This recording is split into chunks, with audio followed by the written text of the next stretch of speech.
Hello, everyone. Happy Memorial Day down south of the border, and welcome back to the Iron Canon podcast, your home on the Star Wars Underworld podcast network for in-depth discussion on lore, the High Republic, and the whole galaxy far, far away. My name is Matthew, and I'm joined across the continent by your friend and mine, Mr. Joel Davis. Joel, how are you doing this week? We're doing good, and we are in week 5 of the Hollywood writer's strike. Keep going, keep pushing. There we go. Hopefully, things get resolved in an equitable way and a just way for the writers, and we understand what AI is good for, what it's bad for, and all that gets sorted out properly. This week, though, we're not talking about AI necessarily. We're talking about some more about the paper to screen I'm going to try that again. More about the paper to screen pipeline. Introducing another term that does get floated around, doesn't people ask it about a lot. Adaptation. Is there a way to think about screen stories as adaptations of previous paper stories, be it legends or canon, even if indirect? So we'll dive into that in a bit. First of all, get the plugs out of the way. Iron Cannon Pod at EYEONCANONPOD on Twitter, on Instagram, a little dormantly, but still there, still active. Send us a DM, send us a comment, whatever. We'll respond to it if you have anything to ask us. Also here on the Star Wars Underworld YouTube channel, we got YouTube memberships, we got super chats. Well, we definitely in the comments we get to as many comments as we can. But if you give us a super chat, we will definitely give you a comment, and that'll help the channel, help the fandom fam, etc. etc. Joel, take it away with the Discord. Yes, actually, one day we should talk about droids in Star Wars. That would be a hefty topic. There's a whole timely. I just thought of this. The whole Droid Gatra Ajax Sigma thing coming up in the comics. That's something to definitely talk about. It's like Charles Soule. He predicted COVID with the High Republic, the Great Disaster. Now he's predicting this. My yes, you can always follow us, of course, at the Iron Cannon Pod on Twitter, at Iron Cannon Pod on Twitter. You can also follow us on the Star Wars Underworld Discord. We have had to push our movie night back, so you can vote still. It's not much for a movie, but you can vote for what we're going to watch between Vision Season 1, the Rebel Season 3 finale, Twilight of the Apprentice, aka the Rebel Season 2 finale, or Tales of the Jedi Season 1. I have pushed back the voting, so you can vote all the way up to June 9th. I don't know why I put the time for June 9th. Oh, no, that was when the movie night was going to happen, so I gave everybody an extra time. That's right. So you have until this Sunday to vote, and then June 9th will be whatever we pick. So come and join us. There was some scheduling so we had to cancel this week's social engagement. But yeah, join us. We have social engagement most of the time on Discord. Vote now. I love democracy. Vote now. There we go. All right, let's dive into this week in Star Wars. I've got two, kind of cheating a little bit, but keeping it on with, I guess this is sort of eyes on the screen, talking about Jedi Survivor. Watching this playthrough on YouTube, and I'm wondering, is the story too gimmicky? Is it they have too many side quests and power-ups, kind of like other video games? Now I'm watching a playthrough, so I don't know, that might make the gameplay experience itself more enjoyable. I'll definitely ask some friends if you've played the game.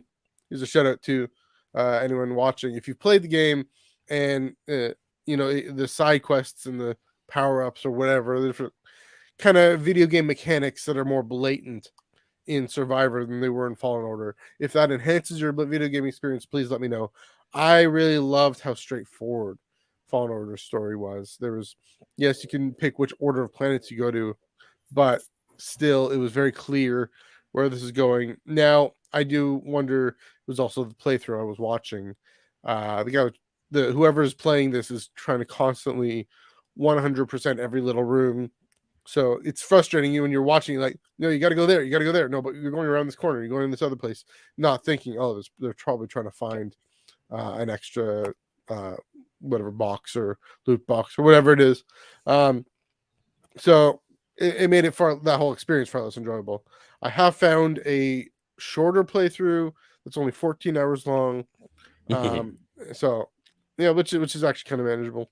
hopefully that skips a lot of the gimmicky stuff. Hopefully it skips a lot of uh a lot of just the 100%ing and just goes straight through the story, which is what I want to see. I also want to see Joel's cat. Yeah. There we go. Yep. The cat wants to get on screen for some reason. Yeah, They keep trying to climb on the computer. there we go.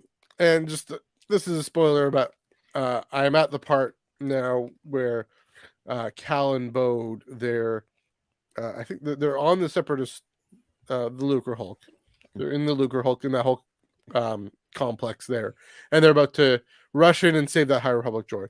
Which again, that's really cool. I've said this multiple times. I love how in Fallen Order, the historic precedent, historic backstory is the Zepho, this ancient, mysterious being, species, whatever that we know what happened to them. In Survivor, it's the High Republic. It's Dagon, and we know even the thing in the subtitles that they're attacked by the Nile, and bringing all that in, of course, the gold robes and the era that was the High Republic being present front and center in Survivor. I'm here for, so like loving that part, but hopefully a more enjoyable playthrough. That is part of the experience, Joel, is for new video games, those of us who aren't gamers, we want to watch playthroughs. I don't know what was your experience of Jedi Survivor watching it? Pretty straightforward, but I picked someone who I don't think was 100%ing it, so Yeah, from the get go. So I do know that there's only like 3 planets. It's less yeah. planets, more just stuff on. Like, On let's see, there's Kobo especially. Coruscant, Yeah. and then the main hub world where Mhm. you kind of do a lot of stuff and you can kind of build your own little community. Mm. Um, And then don't spoil the last one because I don't want to. right, I don't want to and know the whether or not they find Hannibal. I'm assuming they do, but don't tell me. right, and the other stuff. So Yeah, yeah, there's yeah, that. Keep getting to the ending. The ending yeah. really gets good. I have been spoiled by one little thing. There's a We won't, certain Dark we Lord won't of the say Sith, but it. um, oh well. If I mean, You'll get there. who isn't spoiled by that now? One last thing. I have another kind of double. So I mentioned Weird Religion podcast. How they brought up the idea of books and the technology of books in canon. They for late May they re-released their 2019 episode. So this is a an Old Testament scholar and a historian of basically 20th century American evangelicalism. But she's a big the historian. She's a big Star Wars fan, and so they talked about the people versus George Lucas, the documentary that came out. That I am obliged to utterly loathe. I mean, I have to see it again. It's been a while since I saw it, but it's interesting how the two podcasters, they're full-time professors. They're not as much able to give time to core Star Wars fandom as maybe you and I are, but um, they have kids and they're talking about how they don't want to show the prequels to their kids because they just don't count them. Well, that sucks. Yeah, and it is, but also interesting. The people versus George Lucas, their take on the people versus George Lucas is to say, and I haven't finished listening to it, but the podcast, but how the negative reaction to the Phantom Menace, for example, was way overblown, was ridiculous, and so I mean, part of me, I want to get onto their podcast and spread the gospel of the prequels, but also it's interesting how you have folks out there. Just a reminder, you still have folks out there who still think the whole prequelist versus original trilogy debate is a thing still. Whereas if you go to Star Wars Celebration, it's not a thing. you know, there are other things that divide Star Wars fandom. That's even changing. I think even with the sequel trilogy, those divides are changing as well. But funny to see how that if you can call a core fandom, those who are willing to go to Star Wars Celebration wherever it is. That's kind of how I roughly willing to want to go, even if they can't. Would go if they could. It is kind of how I define that. So, who know what Star Wars Celebration is, but yeah, that that group just the whole the religious core, and this is the thing, they're religion scholars, so the core constituency of Star Wars doesn't, no, probably in large loves the prequels and doesn't actually have that rhetoric anymore. It's, yeah, it's just, again, interesting to be reminded that there are other parts of the fandom, other parts of the world that still think this way. I mean, I personally think if there's any dislike of the prequels these days, the most rational is just someone who saw it one day and like, yeah, I don't like this movie, then went on with their life. Sure. Yeah, normal people. Just they watch a movie, like, I like it. I didn't like it. And then they live on with their life. Yeah. Let's watch something else. That to me is, as for myself, I'm someone who kind of just believe, just show your kids, just watch Star Wars and just see what your kid attaches themselves to, if anything. Yeah. It's like maybe they'll randomly stumble across a Clone Wars episode or a Rebels episode, like, ooh, what's that? And then, it's like Darth Vader becomes the favorite thing. I don't know. Like, I just kind of feel like, I think kind of the best way is kind of not to have like this organized plan. Just kind of watch Star Wars and just see what happens. Just kind of just, like, ooh, what the walkie thingy or the cool droid aesthetic. I mean, that's how everyone got into Star Wars. That's pretty much. I mean, I found Return of the Jedi Legos, and that's kind of how I got into it. So there you go. So, yeah. Speaking of which, speaking of introducing people to Star Wars, so I got into I don't want to say debate because that makes it seem like we were arguing. I would just, I do what I do. I was exploring the Twitterverse, just retweeting stuff that I thought was cool or like, oh, that's an interesting perspective, we were just talking about, all the Star Wars shows and whatnot. And someone brought up an interesting point, like, Clone Wars. I mean, they love Clone Wars. I mean, I put down the tweet to make sure people, what we're talking about. Like they love Clone Wars, but they're like, it is kind of a little hard to get people into, especially in hindsight compared to some of the newer stuff that's come about. And I kind of agree. I think a lot of those early seasons in the movie are kind of rough around the edges. Like animation's not pretty, especially compared to its contemporaries, like Incredibles, what Pixar was doing at the time. So there's that, and kind of got this experimental anthology series that's been going on. So it's like, it's not one single narrative like Rebels or Mando or all the others. So I just thought that was kind of an interesting, there were no hate in their tweets about Clone Wars, obviously. It's just sort of an interesting, like, oh yeah, I guess. And I would be honest, like, if I was kind of thinking about it, like, if I were just, if for some reason someone wanted to watch an animated Star Wars, and it's like, which one should I start with? I'm going to be honest, I would pick Rebels over Clone Wars first. I mean, you might get a little confused with Ahsoka, but it's so much about the Ghost Crew anyway, and she's only in it so little. It's like, I think you'd be fine. I also have this whole thing where I think Rebels is actually like, almost like someone asked me, hey, I don't want to watch the movie. I want to watch an animated series that gives me kind of everything I need to know about Star Wars. I don't even pick Rebels first and foremost. Like, Rebels I think is kind of represents kind of just core Star Wars broken down to its bare bones. So I just thought that was just an interesting take on just the various series in Clone Wars. So it's like, oh, okay, that's cool. I never thought about that, but like thinking about it, like, no, I think they're right. It is hard to wrap your head around what the show is doing overall. Like, I literally had to one day sit down and spend half an hour plotting out, mapping out, and I have this diagram, this chart of, okay, this character is connected to this character, and they all kind of loop back up in the middle. I did a whole my audio on For Christ's Sake Anakin. I did a whole episode on that, but it's hard to see what's the coherent through line, because now I think it's now that we're just so used to, even by that time, in Battlestar Galactica and Breaking Bad, we're telling these through line stories, and then along comes this anthology, like you said, and the animation seasons 1 and 2. I don't know. I mean, okay, that's someone else's opinion. Is one of those things. Just because, I mean, by the middle of season 1, I'm already hooked. So, and this was on my first watch through way back when. So, I get it. I mean, it did better on Netflix. I mean, I found it on Netflix when it was then. So when you can sit down and watch at least a 4 episode arc at once. But yeah, if people don't want to watch a 4 episode arc at once, then yeah, the thing about Rebels, because the structure is this episode and then it picks up later in the season, they have to be a bit more standalone. So maybe that's part of it.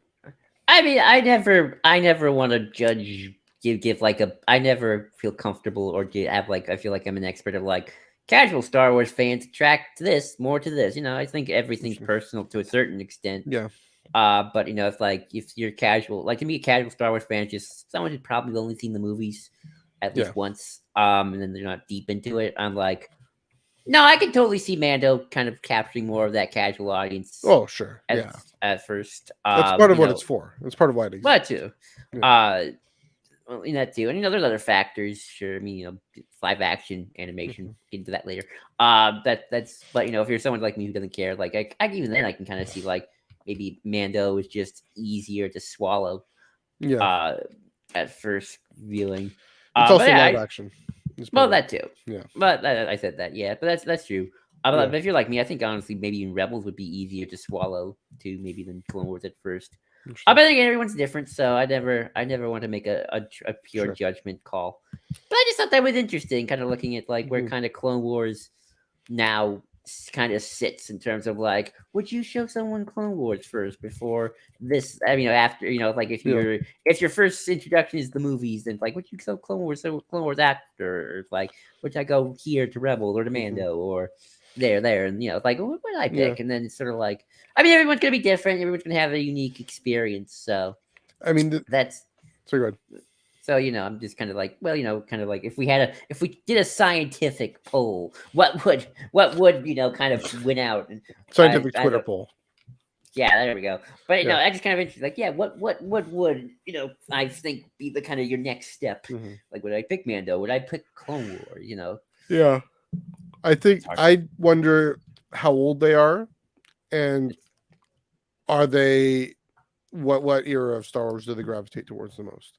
Are they prequelists? Are they original trilogy fans? Are they sequelists? Maybe bring Resistance into that conversation somehow.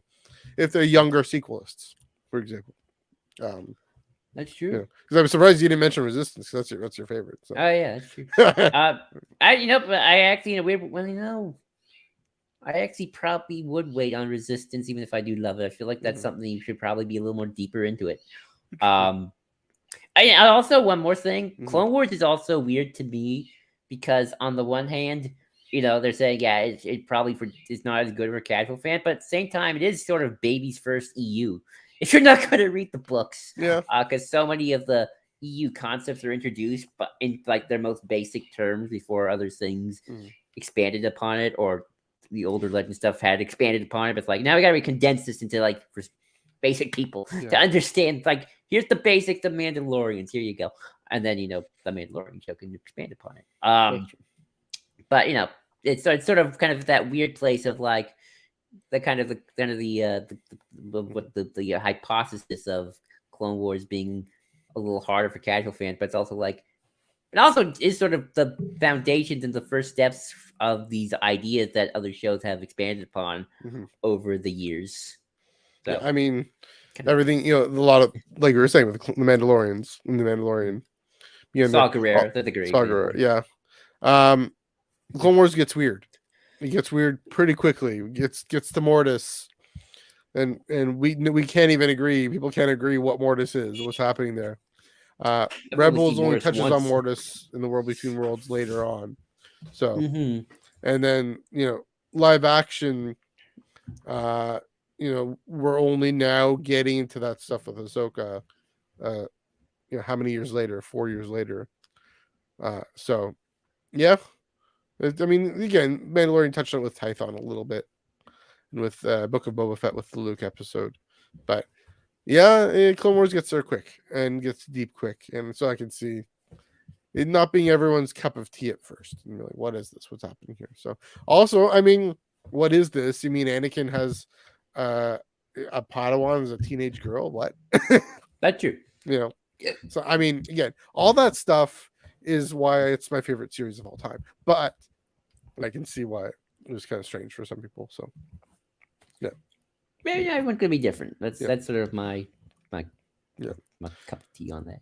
So let's move on. A bit of a awkward segue. Speaking of Ahsoka, but some sad news about the Ahsoka cast. Ray Stevenson died way too young at age 58. I'm sure a lot of people are giving their tributes and talking about him. Of course, he plays Balin in the upcoming Ahsoka.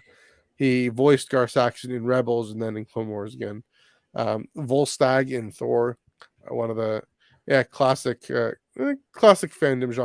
actors. Very recognizable face, and 58, way too young to go.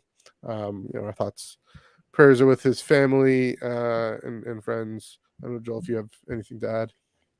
Yeah, I'm looking forward to his one of his last performances in Ahsoka, Sure. and that character Balin is very fascinating from what little they've said about it, and just kind of what they're talking about with the villains. Mm-hmm. Like I think at least the interviews. I mean, we'll see if the show executes it well, but it seems like there could be a little bit extra meat on the bones of these villains compared to say Gideon. Where like I mean I love Gideon just like just from a performance, but if you kind of just look at the character from a writing perspective, it's like there is not much going on with Gideon. He's just a crazy imperial warlord. It seems One like of those, yeah. these guys got a little bit more going on inside the head. So Yeah. I'm curious Mm-hmm. where Balin goes. I hope the character's done. I'm sure the character's done well, and kind of Mm-hmm. sad that Ray Stevenson won't be able to continue the journey with the character that was just starting with Ahsoka. Mm-hmm. Yeah, and I mean, seeing what their connection to Thrawn is, what that means for Thrawn to have these Dark Force users running around, we'll see. But yeah, he'll definitely be missed. I'm sure he seemed to. I mean, he was one of the older cast members in the show, and so I'm sure his experience and wisdom will also be missed as well. But speaking of, here's the difficult segue. Speaking of Dark Force users and Thrawn, talk about adaptation in Yes. Star Wars, which is something again don't really talk much about. Don't really if people float it. Oh yeah, you got to adapt this, you got to adapt that. But yeah, Joel, take it away. What do you mean by adaptation? What is it? Yeah, adaptation. Well, let's let it. What is adaptation?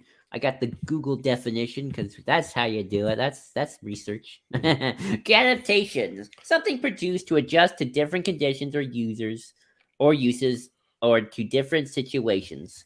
Um, I guess that's sort of the more survival instincts of adaptation. Like But to adapt. Yeah. to adapt to survive. Yeah. We must survive. You adapt or die, according Yeah. to Battlefront 2.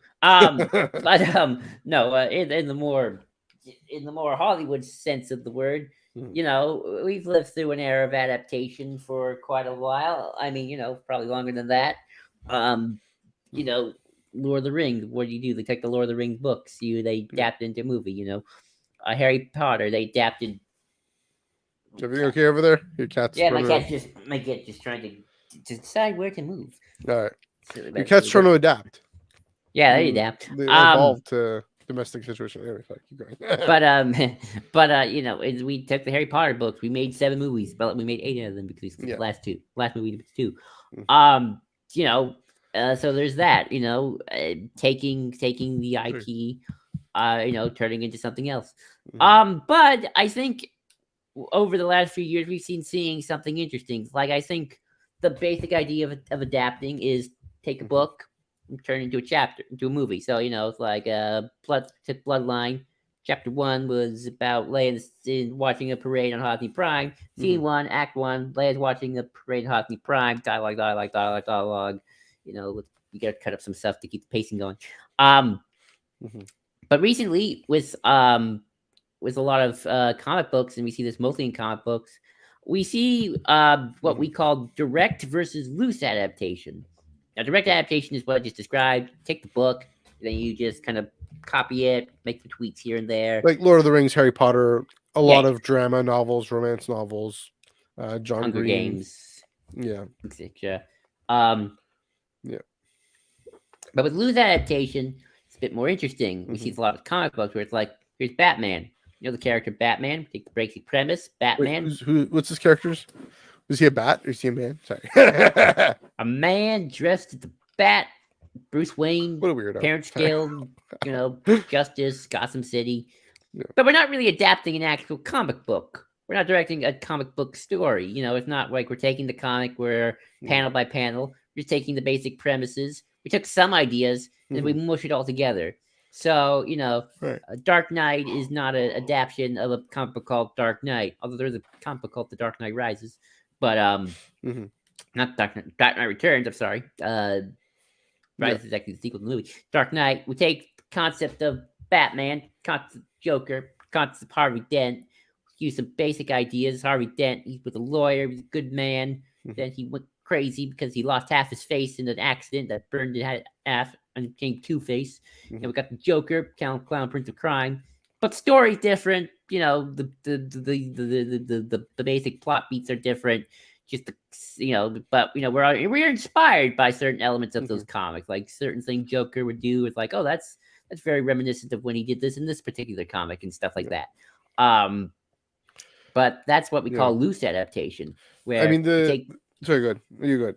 Where we just take like certain ideas, maybe some premises, and we kind of smush it all together around an original story. And then we kind of we did it with Marvel too. Like, the first Iron Man movie is not based off a particular comic. It's just based off of a bunch of various ideas, and that's Tony Stark's origin. Continue. Well, I'm going to say, like, with Marvel, the gist of a lot of these characters' origin stories, especially, does make it into the screen. Go from paper to screen. Captain America is the big one, right? Enhanced, scrawny kid from Brooklyn, enhanced to fight in World War II. I think even things about being frozen in the ice for decades, matter of time, that sort of thing. The thing with Marvel is it's kind of in between. It's back and forth, and memaybe this is probably where it's interesting that they're in the same house of mouse with Star Wars. That we have, the gist of these origin stories, their ideas, but I feel like they're a little more than just ideas. They're plot beats that can then be set in different time periods depending on when they're being written, when they're being told, when they're being sold. So with Iron Man, I don't quite know when his original origin is, but in 2008, when was it? Where was it? It was during the Vietnam War. Okay, so it's Vietnam. The movie comes out in 2008. That's gonna be Middle East. It's similar kind of idea there. So but that's especially the origin stories. And then they kind of depart and go in different directions. But that's an interesting example. Marvel's an interesting example because, and maybe this is a bit of a tangent, but they're adaptations, but you don't know they're an adaptation unless you really know the comics well.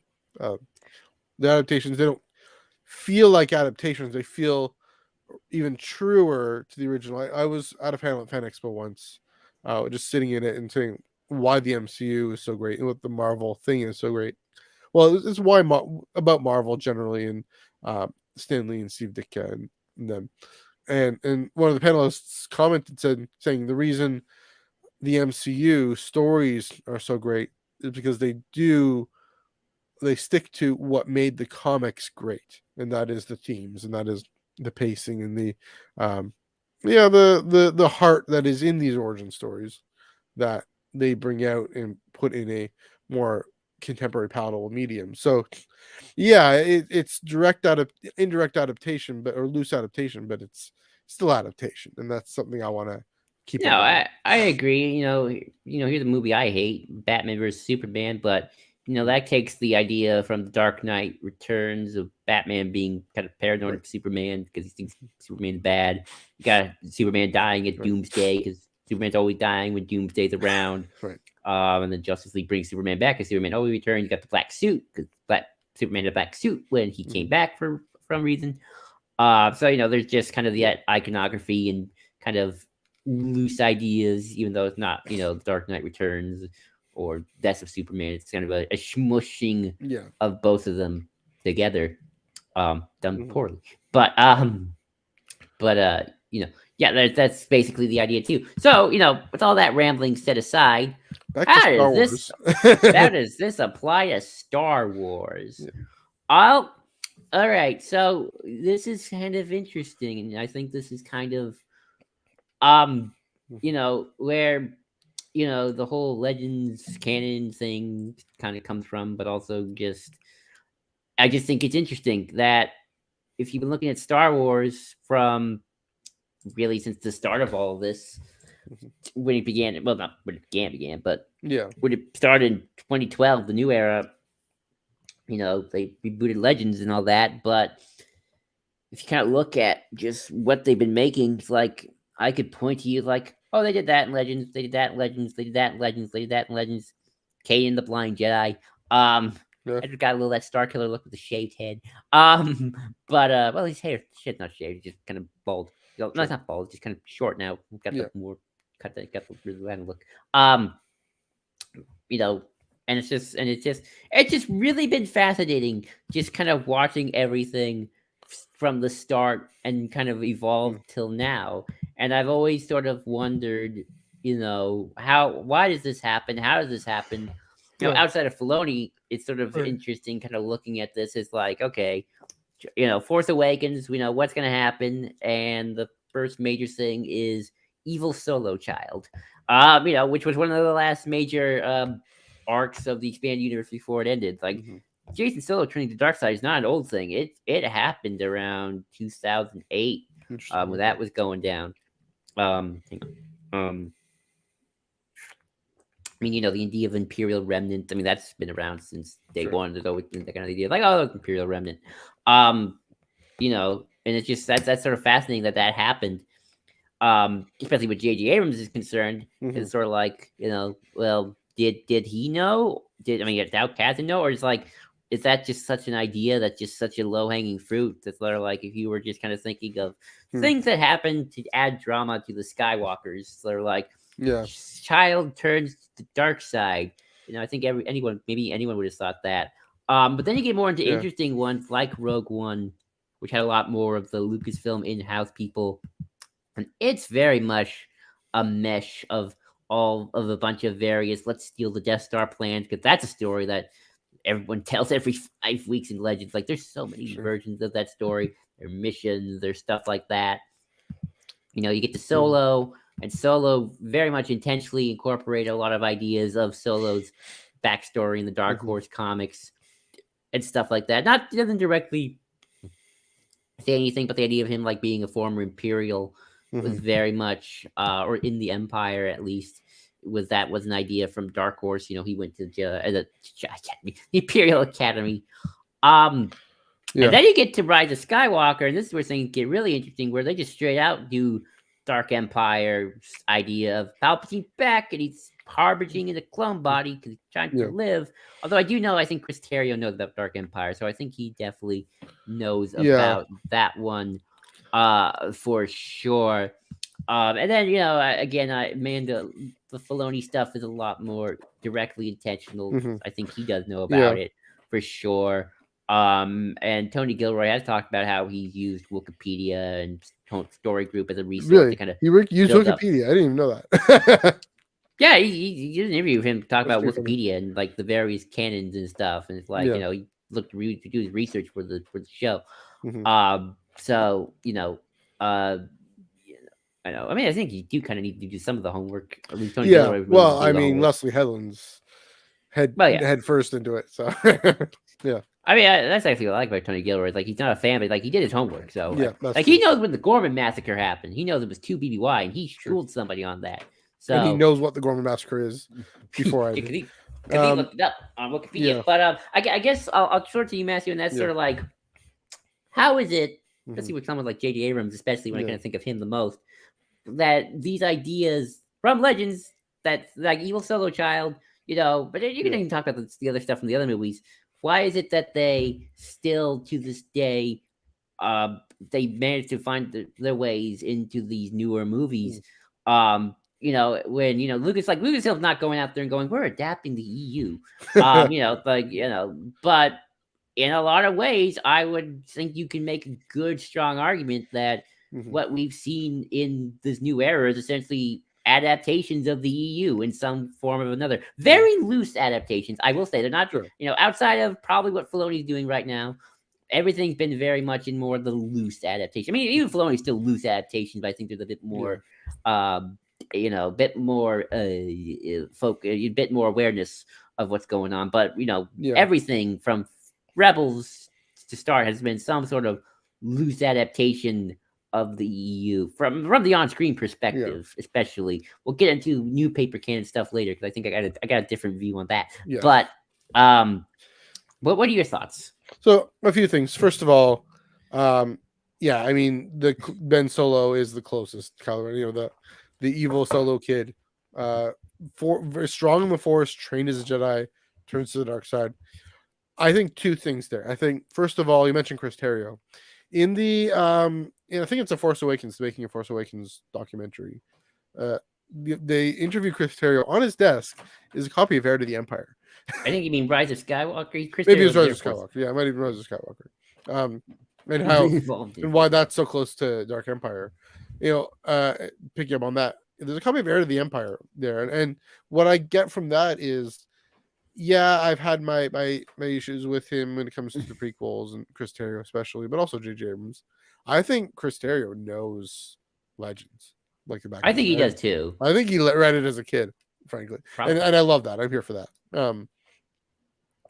So to say, oh yeah, this evil Solo, it was just ingrained in his. I mean, it's only since 2008. I get that. I want to put back a little bit and go. I'm talking about Force Awakens when it was J.J. Abrams, Lawrence Kasdan, Chris Terrio wasn't involved with Force Awakens, So, I mean, even then, I knew about Jason Solo. I knew it's kind of in the air, going on, a story that they wanted to take up. Here's my deeper point: is Star Wars has always been about archetypes. It's always been, you have Sabine, Mia, the Mortis gods are archetypes. Luke, Leia, Han are archetypes, right? Mhm. Anakin, Padme, Obi-Wan are archetypes. Ben Solo is an archetype, right? Of the angsty emo edgelord, right? But it's still an archetype. It's still because those are the thing. The reason George Lucas went there intentionally is to say these are the strong, consistent. I mean, this is Joseph Campbell as well, right? The strong, consistent characters that we know in storytelling in cultures throughout the world, and that's why they're called archetypes. And so, both. I mean, it's a bit of a crass commercial thing of saying it'll sell everywhere, but also because it's thinking about Ben Solo, right? Kylo Ren. It's a rich, compelling take that we haven't seen before in Star Wars, in on screen, right? We saw it, and the reason is in I forget which novel series it is, but Legacy of the Force. Legacy of the Force, they go there is because it's an archetype that they then pick up. Yeah, and it's one that also speaks to our time, right? Let the past die, kill it if you have to. That's such a profound statement, and one that a lot of us sometimes connect to. Some people connect to it more often than others. Rey is an archetype, right? The young woman, it's an archetype also for our time. So, yeah, I mean, that's my main point there. If it works, if it ain't broke, don't fix it. And yeah, what about that? and maybe detriment to the movies, maybe not. I don't know. I don't care, but it's sort of like if I'm kind of if I don't know anything about Legends, I've never read a single Legends book. I know nothing.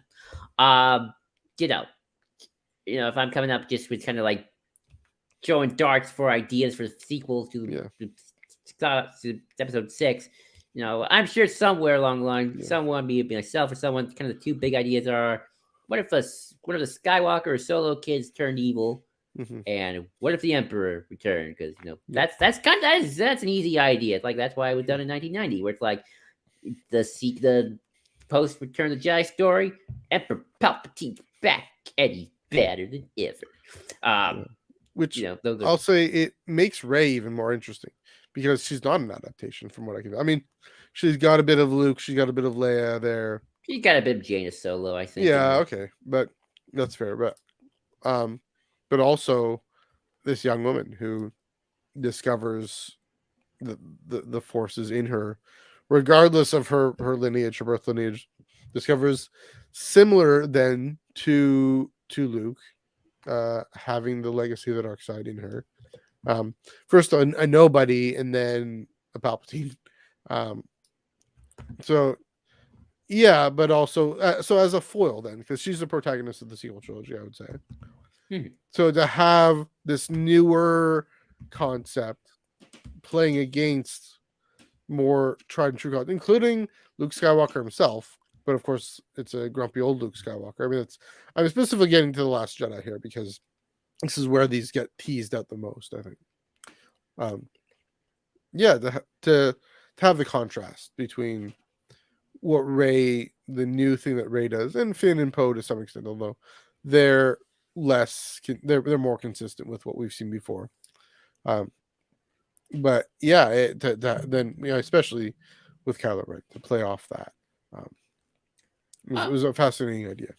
I mean, it is sort of interesting, though. Again, kind of the Mhm. sequels. You know, the detractors, and even some of the people just know their stuff. They would Yeah. say, "Oh, it's sort of a mix of the Legacy of the Force books and Dark Empire," where Legacy of the Mhm. Force book, you have the evil Solo kid turned dark Right. side. Jaina Solo was kind of the main protagonist. Mhm. Luke was kind of in a dark place. I don't think he ever went as dark as depressed as what happened Last Jedi. But Right. it was not a happy time for Luke, Han, and Leia. Mhm. They didn't die, but it's like not happy Yeah. times. And then obviously it ends with Palpatine coming back in a clone body. Yeah. So kind of a mishmangle. Although Yeah. again, the execution, the stories are different. Jason Solo had a whole different reason why he turns to the dark side than Kylo Mhm. Ren. So it's definitely, but it's like the basic concepts are all there. It's Yeah. it's sort of an um Yeah. interesting thing going on. One more thing I'll say there is the stories are there, and they're these creatives always looking for inspiration, always looking for That's true. ideas. They find them in Star Wars right there in Legends, able to pick up and adapt and remold for an on-screen canon context. So they're free to do that, free to take what, free to say what they love, but also let go of what doesn't work or doesn't what they aren't inspired by. So yeah, I I mean mean, that's a good. the EU went on for decades. It's like, Yeah, what story did not do? right. We almost had That's part of it too. Yeah. Eldrick Cthulhu God Sith Lords once. Got this close. It's like they did the alien invasion from another universe. They Yeah. did different types of imperial officers. They did witches. Mm-hmm. They did the warrior race Yeah. people. I mean, I guess Bubba was technically prototype. Then you went whole hog on that. They went Palpatine comes back because sometimes the bad guy comes back. Yeah. They So did they made 100. Mandalorians and therefore Klingons, is what you're saying. Exactly. They did 100 years. They did their Dominion War like thing. They Yeah. did their, 100 years in the future. The Sith are back, and the great grandson of Luke Skywalker's got to deal with them. Mhm. Uh, it's sort of like, well, there's a bunch of stories to take. Yeah. Um, there now we're kind of doing a more mainstream, maybe Mm-hmm. kind of the less experimental in terms of the details, but kind of keep the basic concepts and streamline it. It's a Yeah. streamlined version. There's Yeah. the word I'm looking for. Blockbustered, streamlined. Yeah.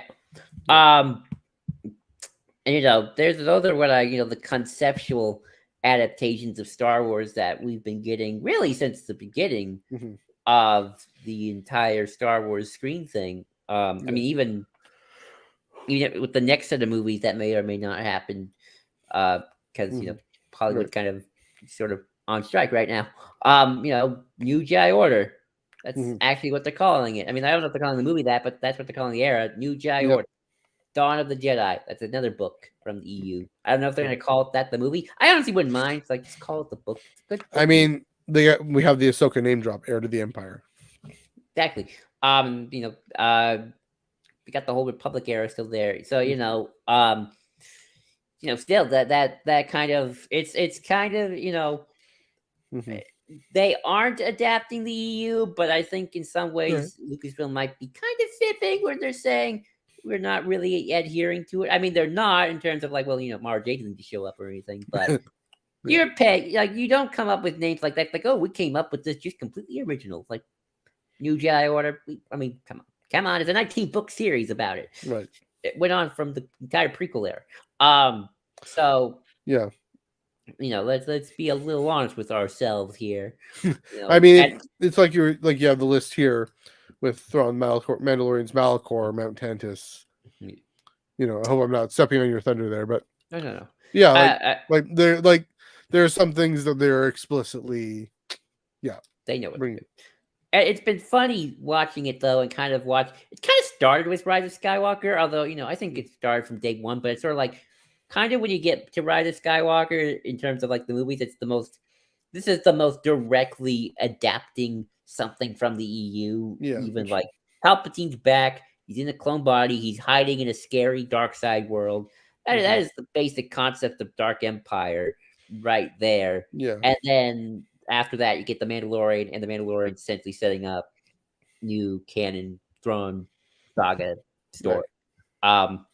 I mean, Rebels. I mean, Thrawn was already in Rebels, but it's sort of like, oh, this is probably more loosely because like the original trilogy, it's not the same kind of thing.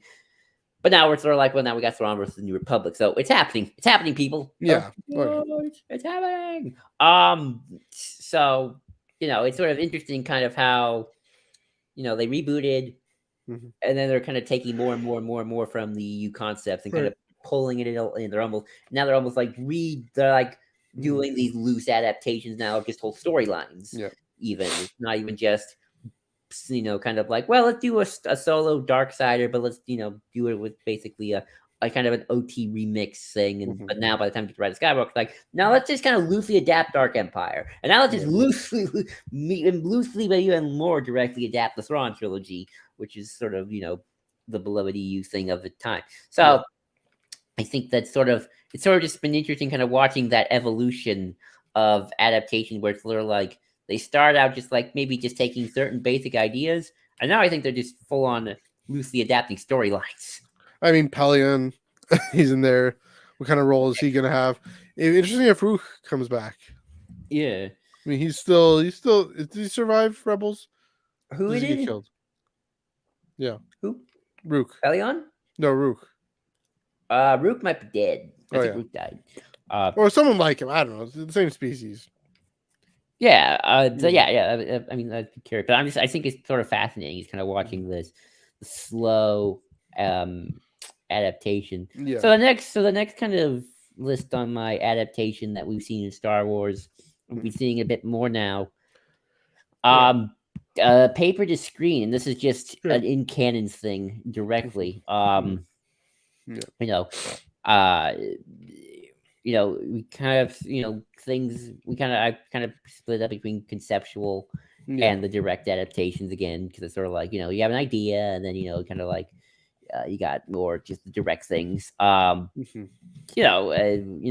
I think, kind of is very inspired, either directly or not. Or whether I love to ask Deborah Chow or Joby Harold, by a lot of the Vader comics. In terms of looking at Vader and Obi-Wan's relationship, right, and all that good stuff.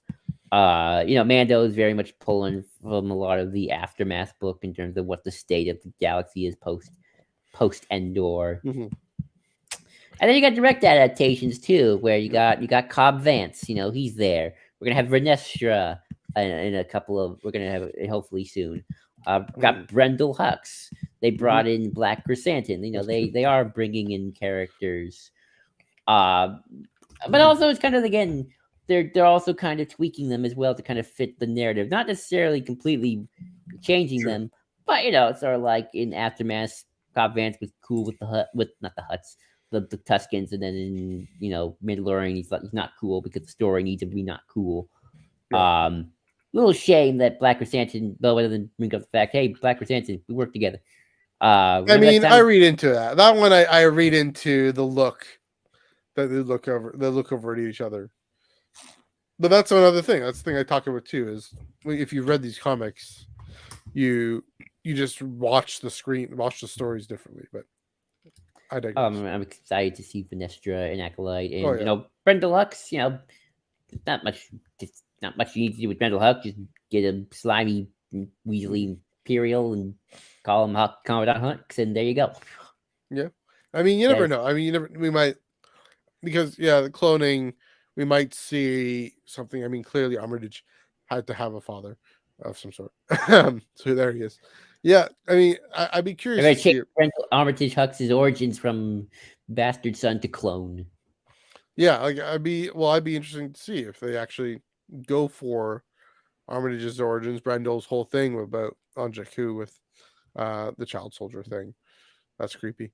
I will say I want to sit on the whole Vader thing for a minute because, of course, that's my favorite thing in Star Wars is this relationship between Vader and Anakin. And when the last issue of the Kieran Gillen comic 2015 comic ended in 2017 with uh Vader Vader Ooh. having a vision of Mustafar, of the high ground, Mhm. of that river and the high ground of Mustafar.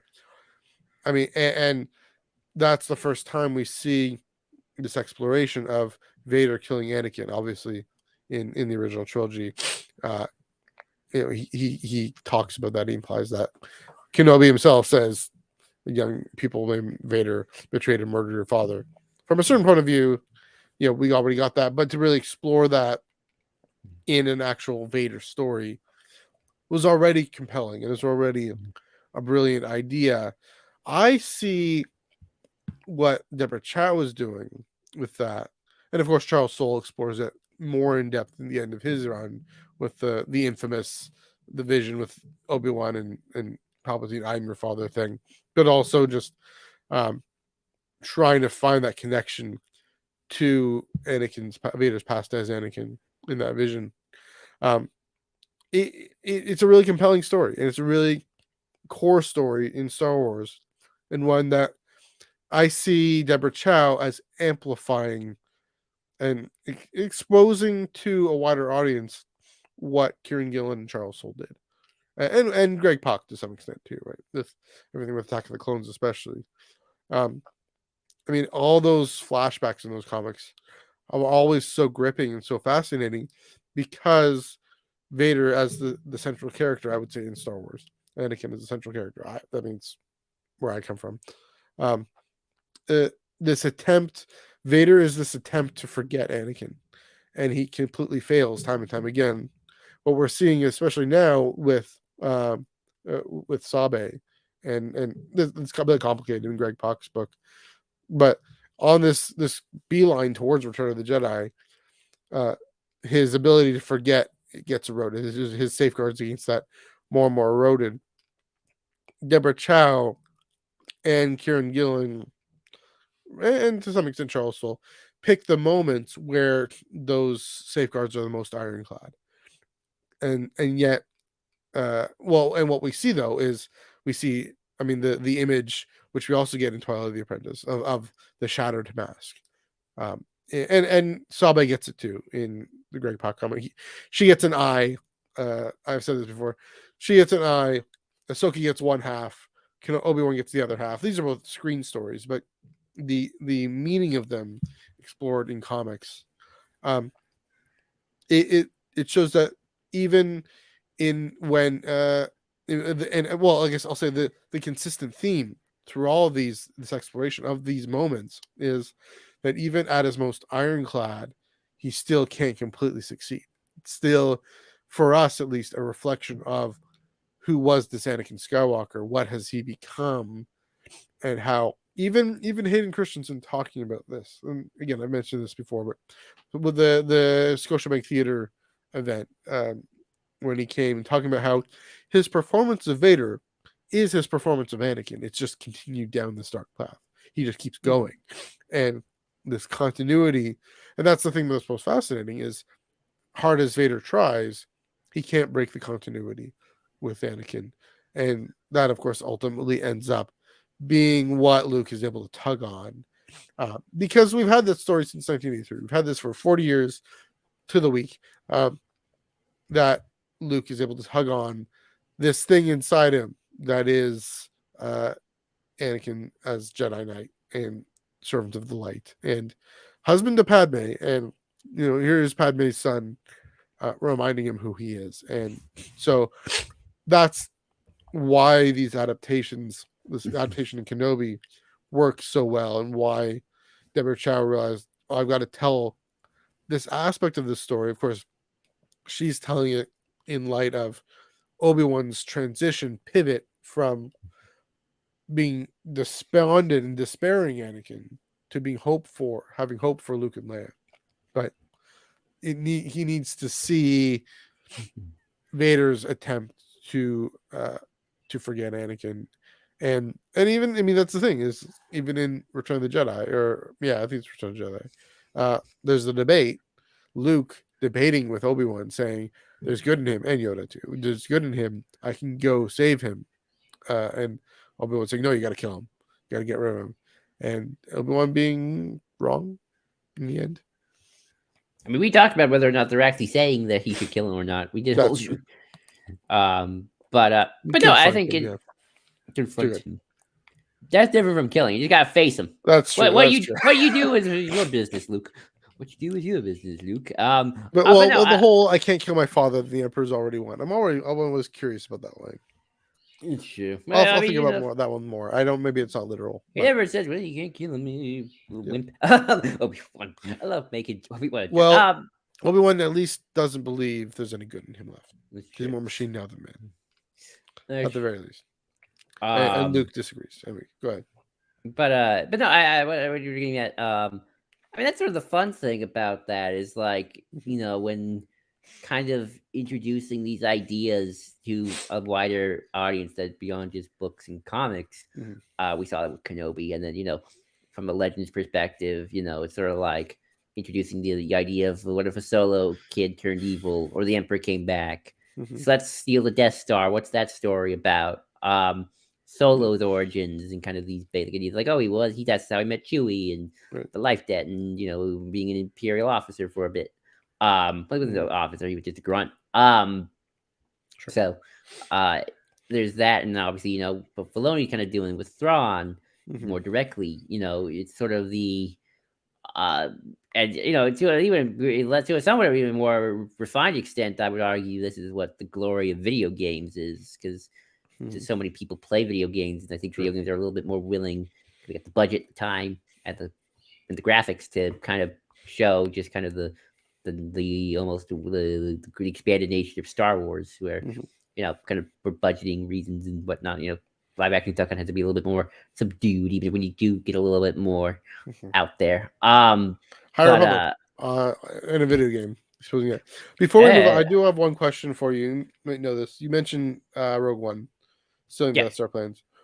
Was there in some of the Legends tellings of this story, was there a Galen Erso in that? What I mean is, was the compactor, whatever it's called, not the compactor, the exhaust chute thing that Luke fires the torpedo into? In Legends, was that an accident, or was that, like in Rogue One, was that on purpose?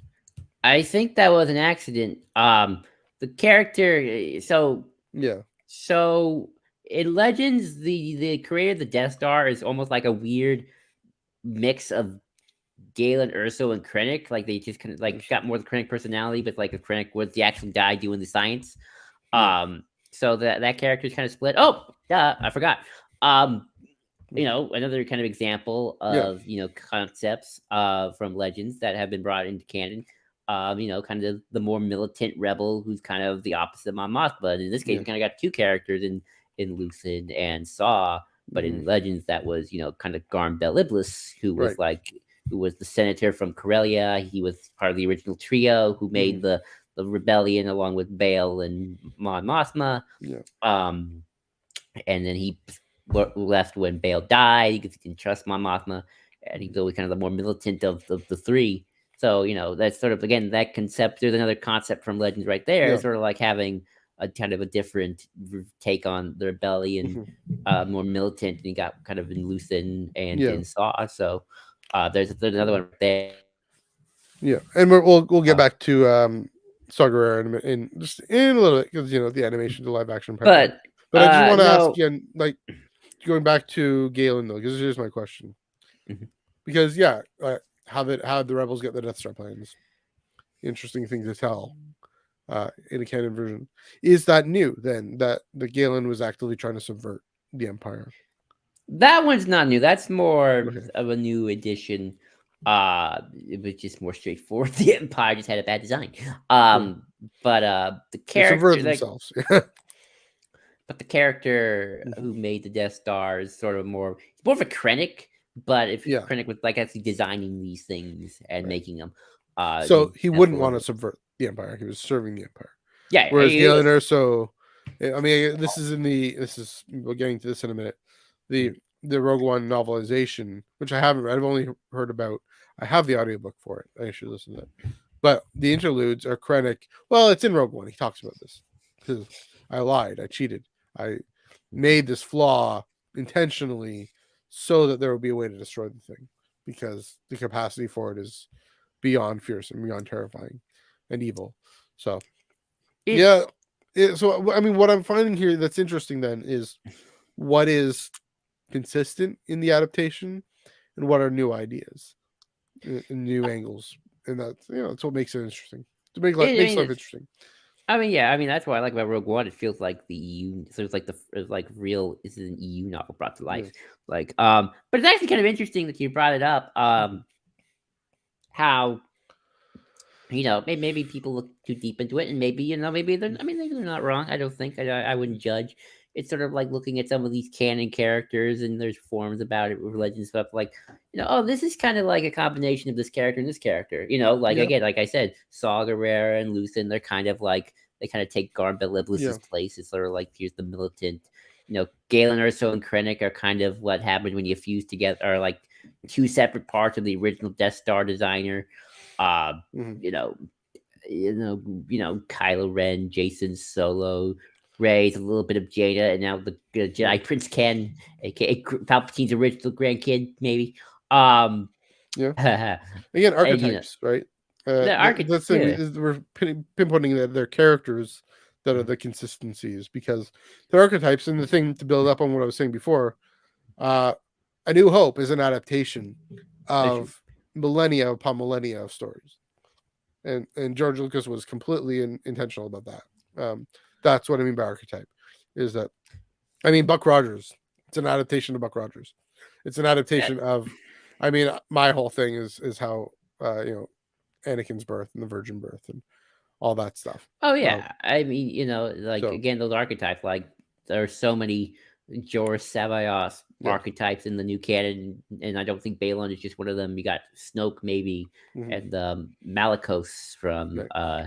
Oh yeah, from Jedi Fallen Order. So yeah, maybe that's sort of why we do this. It's less because mm-hmm. they're directly taking. It's like, oh, they kind of fit that same archetype of a character. Mm-hmm. Um, And that's not a you bad know, thing. That's a good thing. no, That's no. saying these are strong character ideas. Mhm. Put them in different contexts. See what happens. Yeah, sort of like what if the creator of the Death Star did have a more of a conscience, and Yeah, then you got kind of Krennic, who's kind of the parallel opposite yeah. of him. There, Gallius Rax. Funny enough, Mm. he had he had a bit of a Thrawn in him a little bit early on in the Aftermath books. Even except Interesting. his thing with opera and not art. So Huh? I feel like Yeah. Chuck Wendig was directly taking the Thrawn archetype a little bit and just kind of twisting it just a little Yeah. bit. Even as he Um, quotes Thrawn or mentions that Thrawn helped chart the unknown regions, but Yeah, I mean, but he, there's he yeah, got the opera thing going on. There's even a moment where Pelion and not Pelion. No, well, actually, and Sloan is kind of the original Pelion. It's sort of the new interesting. Pelion, which is ironic because now we have Pelion. But Mhm. And because where's Sloan, Sloan? Where's Sloan? Anyway. very slow. But yeah, it's like Sloan got promoted faster than Pelion. Pelion's still a captain. But Pelion in the original Heir of the Empire, he was the one who had to order the retreat at the Battle of Endor, Yeah. while Sloan is the one who did it in canon. Yeah, where's Sloan? And kind of Sloan is kind of the one who kind of has to be the observer to these new imperial regimes, or Hmm. she herself becomes the head of one. Um, Yeah. Pelion had more. Pelion had more. Had more. Had more Canon was able to have more. He survived. Survived longer and had more Well, bosses. yeah, fair enough. Could deal with more stuff. Mhm. But what was I gonna say? But yeah, Belion and Sloan kind of are cut from the same cloth as well in terms Mhm. of archetypes. And Yeah. again, that's kind of that's an interesting one to also think of, Yeah. as well. You know, um, so yeah, that's definitely something. Gideon is every Imperial warlord after Endor, just kind of roped into one and played by Yeah. Giancarlo Esposito. Does a Um, great job. yeah, yeah. So there's that, but to kind of go back to my paper to Yeah. screen canon thing for a second, kind of play my cynical card, just a little bit. Hmm. And even with the examples I've given of direct things, and obviously we're going to get High Republic, but actually I don't think this proves me wrong. I think I'm still very much on the money Mm. of this, where I'm talking to friends who are a little more cynical about it, but I think they brought up a good point of Mhm. I think when it comes to this, screen's kind of always going to be the dominant boy, no matter what. Yeah. But I think kind of what the whole "it's all canon" thing really means is, if something is popular enough, we'll put it on screen because it's Mhm. got enough of a fan base and it's got enough of a support. It's like, oh yeah, we'll put that on screen. We'll put Combatants. We'll put the entire High Republic. That's popular enough to do. Mhm. And then if something weird and lore happens, or it's kind of like this is some messy world building, we'll just kind of gently Yeah. sweep it under the rug. Um, I don't really have an example of that, but I'll say just Mhm. inherently, and they're not retconning the sequel trilogy, but I wouldn't be completely shocked if a lot of things in the visual dictionary, maybe some of the earlier books, Yeah. not retconned, that's not really the word, or I mean, the Poe erased, Dameron but thing. they'll just kind of sweep it under the rug, ignore Yeah. it. If Snoke wasn't alive during the beforehand, and they'll say, "Oh, this is the Mandoverse is just the origin of Snoke the movie," because you know what, it's vague enough, we can do it. Yeah. Well, they'll do it. I'll do it Yeah. because that's the screen, so it's like this is the more mainstream version everyone's gonna get. Sure. But that's kind of my somewhat marketable cynical take on when paper comes to screen. Yeah. Uh, I'll give my thought there. I don't find that all that cynical, frankly. I mean, maybe I used to. Maybe I used to be all, oh yeah, it's all going to be, you got to work. I mean, I think it's in that sense, it's the same as what they're doing with Legends, right? It's just that maybe they're doing in that what I was saying before is here's these great stories, these are great characters. Let's bring them forward or adapt them or bring a version of them forward or whatnot. Um, but I mean, yeah, I could say the Acolyte is the exception that proves the rule in that there's a creative who's being more intentional with going back. But yeah, I mean, you got all these examples of Cobb Vanth and Randall Hawks and Chris Anderson there. So, I mean, and I think Vernestra is the exception that proves the rule. I mean, she's it's more intentional. I wore this T-shirt on purpose, wearing this because that's the one thing I'm wondering is where's Chelly on screen? Because there is, I mean, can you imagine a comic only character getting her own T-shirt? yeah, So, I mean, now it's celebration. As I mentioned before, celebration is its own weird little pocket of thing. But yeah, that if I was gonna say who's right for being cherry picked, it's Chelly. Um, maybe I mean, are they hesitant still? Is it a homophobic thing that they haven't gone there yet? I don't know. I hope not. But um, we're not yeah, I doing mean, anything right now because everyone's on because Hollywood's on it. sure, yeah, but I am a little. I guess I'm saying I'm a little surprised that they haven't already brought her in. Maybe they're just trying to find the right time, the right story. But It it yeah, is certainly interesting, and Mhm. especially because I mean, it could be homophobic thing too. Sadly, if Yeah, you want to be cynical, if you want like there's your cynicism, yeah, but also she's still a comic. Her story's still going in the comics, and I true. think And you know how we are when it's like something gets retconned or whatnot, or Yeah. we feel like if something's not being adhered to 100%. Um, Mhm. Venestra is not the main character. She's probably No. at best a secondary character, maybe a cameo Yeah, at more best, likely a cameo, but or appears in an episode or two. mhm, Um, this would be giving Afra. This would mhm. be, this would be continuing Afra's story, probably post Endor. Maybe I I would mean, assume I it's. can see her from what I've sort of heard about Ahsoka. Mhm. Just this is my cold take. Or maybe I've given this cold take already. It feels familiar. Um, yeah, given that Ahsoka, from what I know, and I don't know any details, that it is going to go into the weird. It is going to go into the out there. I mean, Afra at her best goes into the weird ancient force stuff, magic stuff. And so, just saying, she's such a brilliant character, such a flawed character who turns into a hero, or is turning into a hero now. Uh, someone who thinks she's bound and destined to just be selfish the whole time, finds people who love her, who are able to actually bring out her more heroic aspects. To see her on screen, what it's 5 years later, I know, in a more heroic role, but still with that edge, still with that acid, acid, uh, kind of bent to her. Yeah. Yeah, I mean, I'm surprised too. Hmm. Um, but you know, look at Cal Kestis, Yeah. another popular character, True. and he doesn't have their gay around them. I'm sorry, it's saying that. But sort of like we got to take that into account. You know how Yeah. studios are. But they are extremely popular. Hmm. Fallen Order Yeah. and Survivor, massive games, and still haven't appeared yet on anything screen related. True. Um, I know some of that problem, but some of that might just be because they kind of don't want to do anything with them until they're done, till they know they're completely 100% done with video Yeah. game stuff. That's possible. Um, Similar thing Even with Afro, you were saying. yeah, it's like maybe they want to be 100% done with Afra in comics. Yeah. For whatever reasons, like they Or at have a least nice taking a break, right? yeah, take a break. No. I mean, you know, maybe Cal Kestis can pop up somewhere, before Fall Survivor, Hmm. in between Fallen Order. I mean, they were doing a lot of stuff, so Yeah. it's like they can run into I don't know, oh shoot, name escapes me. Sagarera. Uh, Yeah. no, not Saw Gerrera, although that would be fun too.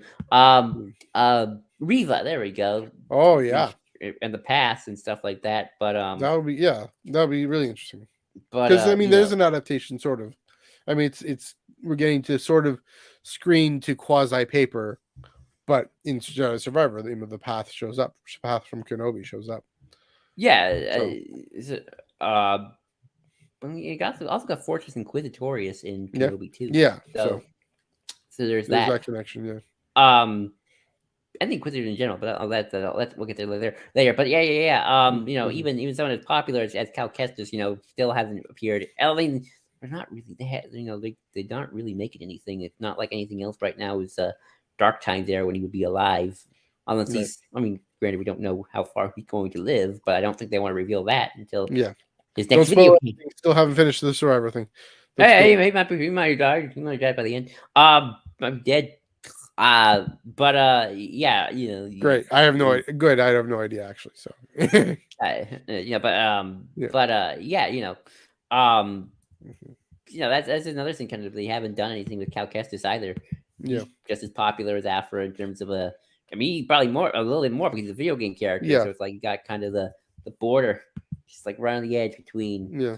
um, you know, screen to paper in a way.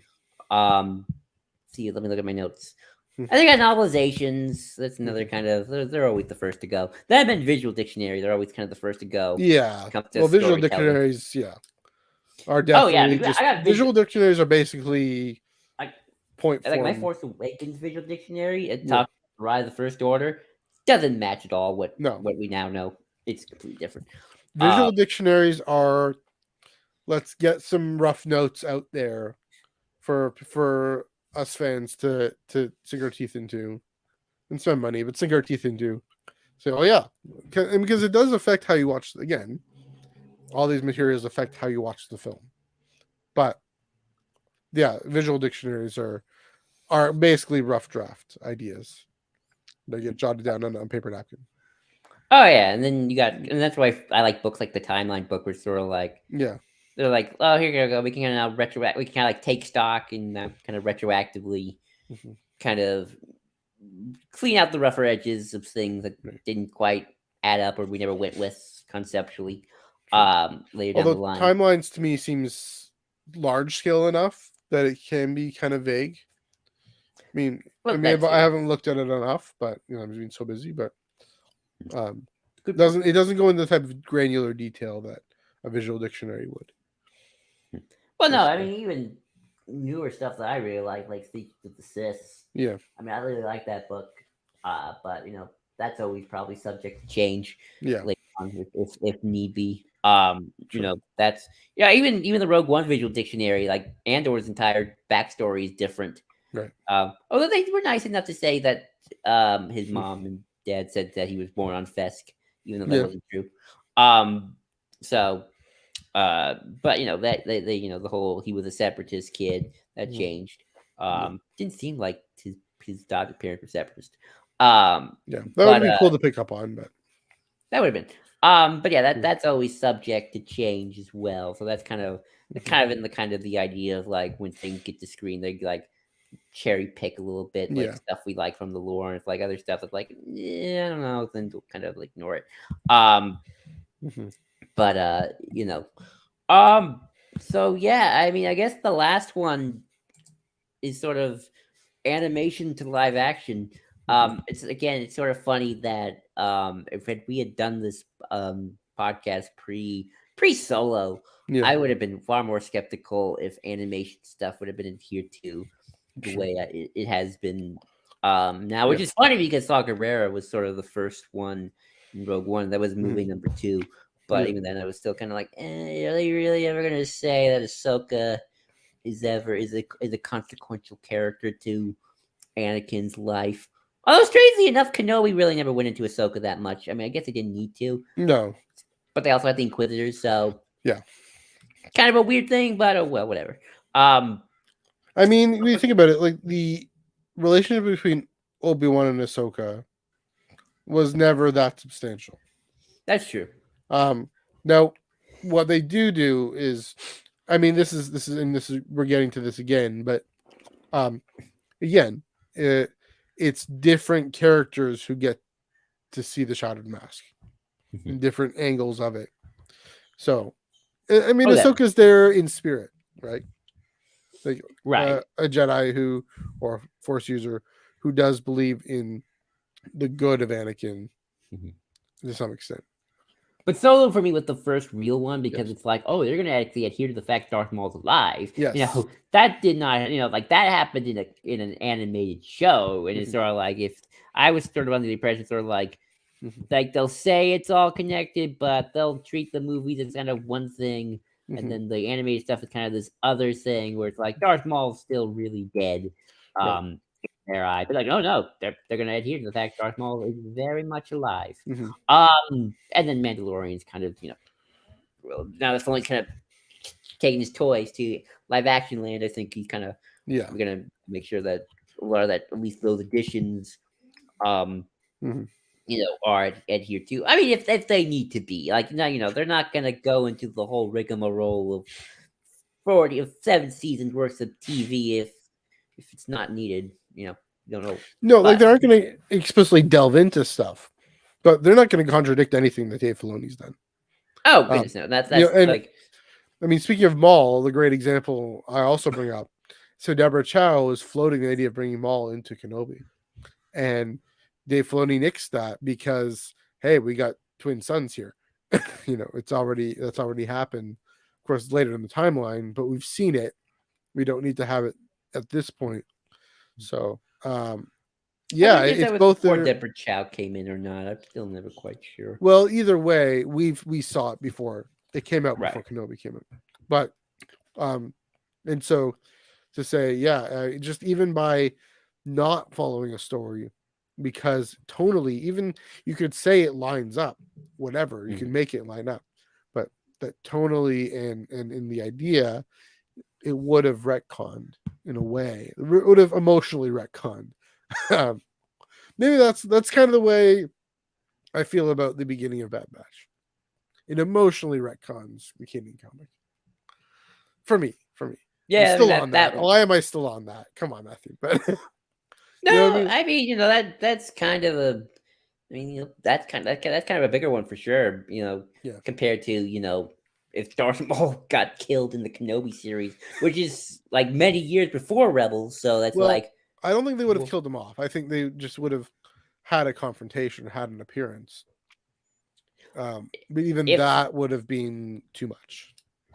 best, yeah, because like you kind of get the idea, at least in Rebels, that Maul doesn't think Obi-Wan's been alive True. Yeah. like There's for that. the whole dark time. It's not like Mm, he saw Kenobi, like he met Kenobi halfway and then he died. right. Then Kenobi thought he saw Kenobi die, so it's like, oh, he's alive. I've always it. I mean, but then again, it's sort of like I kind of wonder though.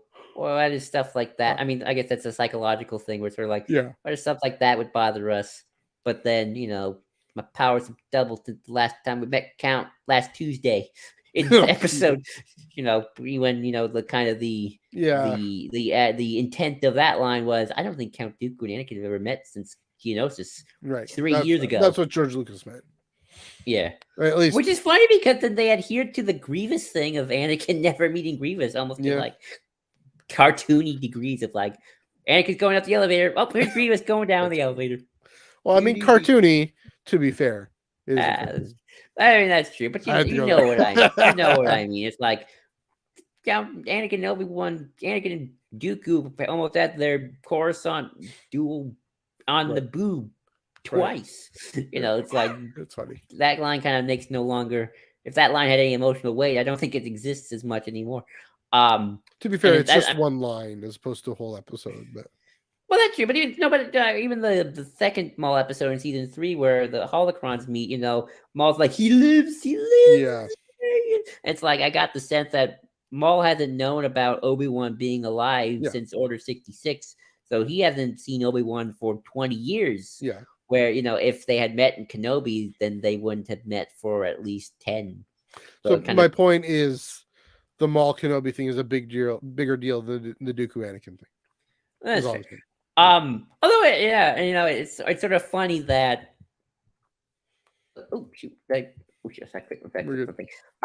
it's sort of funny that I mean, that's just kind of the brilliance of Kenobi as a series, that one of the bigger things was a lot of people didn't believe, even our friends didn't believe, and I even didn't believe to a certain extent, that Kenobi and Anakin have met each other before Mustafar. Like the Death Star was the first time. And Kenobi actually makes me buy that. Yeah, I think they maybe did need a confrontation beforehand. Because we do kind of look at it, kind of pretend Kenobi didn't exist for a second. Which is funny because we live in a world within that way for a couple of years.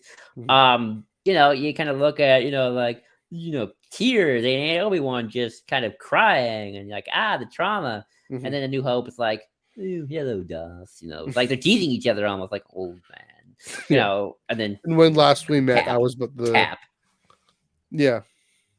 But sort of like just emotionally, it's that weight is not there. I mean, obviously we know why. 1977, George didn't have that idea in his head yet. No. So the emotional weight is not there. But what's funny is, Kenobi gives you that emotionally weighted conflict that didn't exist beforehand. And now almost makes A New Hope better for it, because they're like, oh, no wonder they're kind of like in a more of a teasing kind of, teasing for enemies kind of way. Because it's sort of like, Obi-Wan's already kind of had his moment where he got all his emotions out, and now he's just, I'm helping out this kid. Your kid beat your butt, so I'm good. I'm good. Turned to putting his hope into at that moment, right? 10 years ago. I mean, that's you're right. It really does make that moment brilliant in that, right? Because again, the point of Kenobi series is that's the pivot, and then that's also the Kenobi, the Jason Aaron comic, right? It's the pivot from when you go. Speaking of an adaptation, right? There's another one, a little bit an indirect one. I mean, of course, Leia's in there. The pivot from despairing of Anakin to hoping Luke. Well, by the time of A New Hope on the Death Star, he's long despaired of Anakin. He's only there to stall Vader, so Luke and Leia and Han can get away. So no wonder, and also to inspire Luke to say, "Death is not the end. When you strike me down, I'll be more powerful than you could possibly imagine." Right. But kudos for that. But that's sort of it's a retcon that's done. That's an I mean, is it addition even a that's retcon? Is it just adding an emotional weight to something? Is it Deborah I mean, Chow I don't know what injecting I some- mean. Retroactive continuity. I mean, you could argue that making Vader Luke's father was a retcon, and that worked. Yeah. So I guess so. Sure. I guess it depends on like what your own personal term for retcon, which is for retroactive Yeah. continuity. I guess I make is. it more literally when they change things, but yeah, I get your point in that. Mhm. Okay, it's a continuity that we learn about retroactively. Exactly. I think the Like- fans take the negative term of retcon, Mhm. make it a negative where it's just like, yeah, we're learning about this retroactively now.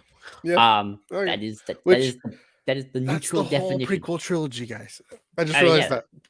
that. Yeah, that's the The whole entire prequel trilogy, by that definition, is I bring the years up: 1983, 1999, retroactively. Ahsoka's a retcon technically. We retroactively learned Anakin had a Padawan. Retroactively. There you go. But Yeah. kind of went on a tangent for a second, but yeah, It was a good tangent. I'm here for that. back where was I? Yeah, animation live action. We've certainly we're now in a we're about to get a show that's basically season 5 of Rebels. Based on the main character of Clone Wars. Yeah, Or featuring exactly. the main character. Yeah. Exactly. I'll be very curious, kind of, when I watch all of Ahsoka. And I'm gonna be like, what would I really need to show someone if they wanted to like get ready or get a little bit more. And I'm like, is it mostly just going to be Rebels? So, like, how much of Clone Wars do we actually need to watch here? Right. Because I do really think right now Rebels is probably the main one, for certain, because it's a lot of that story arc. Yeah. But that's like we're getting pretty much we're getting season 5 of Rebels pretty much in anime live action. Yeah. So we've come a long way, for sure. Yeah. I mean, on that question, I'd say the things that just come to mind: Mortis, and then the trial arc, the end of season 5, and that's it. That's really maybe all you need. I'm genuinely curious about that. I mean, I was just thinking about Ahsoka's series lately. It's like, that show's got a lot on its shoulders, because it's sort of like, if this Filoni movie is going to happen. I mean, I'm just gonna say, with Hollywood kind of being it where it is, even if Lucasfilm wanted to make movies, I have a feeling things are gonna get moved, maybe canceled. I hope not, but I hope they don't get canceled. But I do think they're gonna have to move some stuff. There's no movie in 2025. I'm kind of at that point now where it's like, I don't think there will be with the strike. With the strike and just how long it will take to get things back up and running. Whether when what kind of the fallout just in general from all of that's going to be. I still think maybe the Filoni film is the likeliest to happen. Is Filoni ain't going anywhere, but I was thinking that too. Yeah. But if it was 2027, I mean, maybe it'll be 2027. And then let's push back the other two. But again, it's like that. It's so good film. It's like that's your hype machine for that movie. Like, it's not. I know it's weird to say not Mandalorian, but it's sort of like Filoni directing and writing it. So if you kind of want to get an idea of what his vision and execution of that vision is going to be like, Ahsoka's it, man. Ahsoka's going to be it, even less so than Mandalorian, which is just Jon Favreau kind of doing his thing. Ahsoka is more tied in with the Skywalkers. She is a Skywalker. Skywalker. It's just telling the bigger story that we're about to probably see. It's about Thrawn coming back, which is what the big story is about, and ultimately, but But where was I going with this? More But animation yeah, to live action. Yeah. but yeah, we're definitely seeing a lot of that, and I think it's neat. It's certainly it's neat. Yeah, heck, Star Trek's about to have that. It's pretty cool. I'm Yeah. sure you saw It's it just true. Yeah, recently. the lower decks thing. Oh man. I mean, that's Yeah, been teased for a while, but yeah, that's exciting. you know, Yeah. it's funny. I don't know why I thought this, and Yeah. maybe I read something wrong, and just like for some reason I thought, I thought for some reason they were going to not get live action folk, but just put the cartoon Like Roger Rabbit. dolls. Yeah, we're gonna Roger Rabbit it. Yeah. Yeah. I mean, it's But the actual actors. yeah, that's good. I mean, I'm glad the actors matched the characters. Yeah, they did that Um, intentionally. But yeah, also, that's going to be exactly literal. Well, I guess the animations tried to be literal too. Like Bo-Katan, like sorry, Star Wars has tried to be literal. I, Bo-Katan is especially. I mean, oh I yeah, know this is a bit of a later thing, but Uncanny Plateau. Yeah, oh I mean yeah. that's. So anyway, but go ahead. I think I think what's kind of fascinating about Star Trek compared to Star Wars Mm. is I've only seen a little bit of Lower Deck just from some clips. Yeah, Um, Lower Decks just kind of tonally. I mean, I can't compare the other shows, so I'm not going to be judgy. But kind of tonally is kind of knows it's a cartoon oh yeah, parody in some yeah, way. yeah. Um, It's out there. yeah, it knows it's a cartoon essentially. Yeah, Even though it's funny enough, it's going to go with more, I guess, serious Star Wars, right? That's Star Trek mainstream. yeah. But but the thing about uh, you know, Clone Wars uh, and Rebels. Clone Wars and Rebels Yeah, is for the most part, I always felt that though they're shows that I've always want that if they could, and if George had the money and the mm, technology and the billions and billions of dollars, he would want to do it live action. that's Like true. nothing. He only does it in animation. I don't think he has the budget, and just certain things he just can't do. But I think deep down, they consider themselves we are tonally in Mm, line yeah. with live action. Um, I mean, that's probably and why seasons 5, 6, 7 look so oh, perfect. gotcha. To Oh my yeah, eyes. yeah, yeah. Ultimately, compare that to Mm. say Young Jai Adventures, Or which is Resistance, even. Resistance is kind of a Mm, weird one. It's like I think it also wants to be that, but it's also yeah, I think Resistance and Rebels and Resistance. yeah, I think Rebels to sadly it's a little bit of a detriment. I think Resistance knew how to play the game. yeah, They both knew we're Disney XD shows. We have to yeah. kind of Like what you're we getting at have is to kind execute. of the goofy, We have to. playful, which I mean is in A New Hope in the Cantina scene. Like Star Wars has always been I think goofy and they're, but weird. yeah, we also got blood. Yeah, Everyone ups the guys off and got blood, and we got yeah. I see what you mean there. Uncle Yeah, Owen and Aunt Beru's charred corpses. Um, fair enough. Yeah, that's true. charred corpses. Yeah, Rebels pulled his Rebels punches a and little bit. Clone Wars ain't good. Clone Wars, yes, but Resistance they never show the charred corpses of Kazuda Ziono. Oh no. What? Um, They do show Circular Base destroying Kazuda's that's home planet. But that's true. But what was I getting at? But back to animation to live action. but I do think that Resistance does see itself. Like that's the thing about I kind of like about Young Jai Yeah. Adventures. It kind of know like I think Resistance does too. Mhm. But even Young Jai Adventures, even though it weirdly also it says in the canon, it's in the High Republic era. It Yeah. also knows what it is. It's got Yeah. a kid pirate as your main baddie. I'm Right. sorry. It's like what you're gonna put him in mainstream continuity and have him meet up against Marcion Rowe. It's like That'd be funny. you end up alive. I There steal is fruit. in the Hierarchical Adventures comic. Mhm. There's a character named Crix Mhm. in the phase 1 who thinks he's all that, and so he joins up with the Nile. And then he kind of becomes pretty hardcore, but yeah, that's still a comic. That's still an all ages comic. So, by Daniel Jose older. So yeah, But also thinking about before I kind of get into like just kind of uncanny plateau and production design. yeah, Kind of the tones that I think I find almost fascinating. And I'm going to kind of bring it all together. And I'm going to yeah, actually bring this together with something I was going to make my week of Star Wars, but it changed it because it was a long thing. yeah. I think this fits with the conversation. It does. Yeah. Thrawn. I'm going to use Thrawn as kind of the example here. Mhm. About to have Thrawn in 3 things: the Ahsoka show, we have him in Tim Zahn novels, and we have him in Rebels. Yeah. Ultimately, I think they're all the same character. I think the core of that character remains the same, Mm-hmm. but I do think if you look at not only because of the whole villain thing, Mm-hmm. but I do think one of the reasons why Thrawn is a little different compared to the books, especially later books, Mm-hmm. even the original Heir of the Empire book, is because of that Disney XD tone and Mm-hmm. trying to kind of you got to kind of they needed more action. I think you had to make Thrawn almost more of an action villain. I mean, you see him, he is a if we get to watch the Rebel season 3 finale for our Discord night, there's a scene where he punches out Callus, like he and Callus have a fist fight. They go to fisticuffs and he kicks his butt. Or like he grabs that other officer by the scruff, be like, well, that too, but you see, there's even a scene where like Thrawn's like doing yoga with battle droids. Just like he got the muscles. He keeps himself fit in shape. And then you got read the books, and Tim Zahn is far more of a sci-fi writer. Yeah. So you see that version of Thrawn is more in line with like kind of just sci-fi. It's more focusing on the tactics, moving the ships in certain directions, like very long and methodical.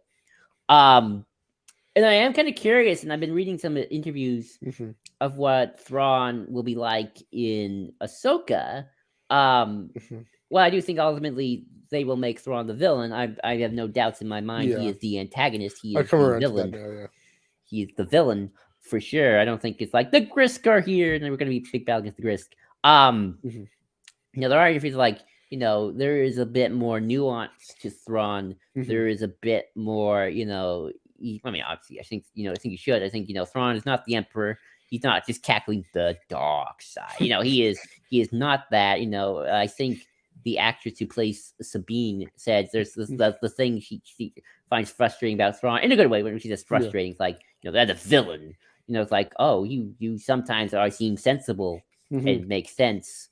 Also, my two biggest things are I still want Thrawn to be objectively cruel and malicious and not afraid to like make morally repugnant choices, which is ultimately why I think I like Thrawn, because like he seems sensible and he does take care of his men, but he will destroy the planet. He will blow up the city if he has to. He's not afraid. He's his care for life only goes so far. If you're doing this orally, he will crush you. It's a tactical decision. Tactical decision, but it's like in a kind of a like a Thanos, like I'm doing genocide, but I feel passionate about it. And then by Endgame, Thanos is like, I'm going to enjoy crushing Earth in particular. Like, now you are petty. You are petty. See, I don't know if Thrawn will ever get petty. That's the thing. I think that's true. I think we have to see how far the heroes push him, like how back into a corner he ever feels.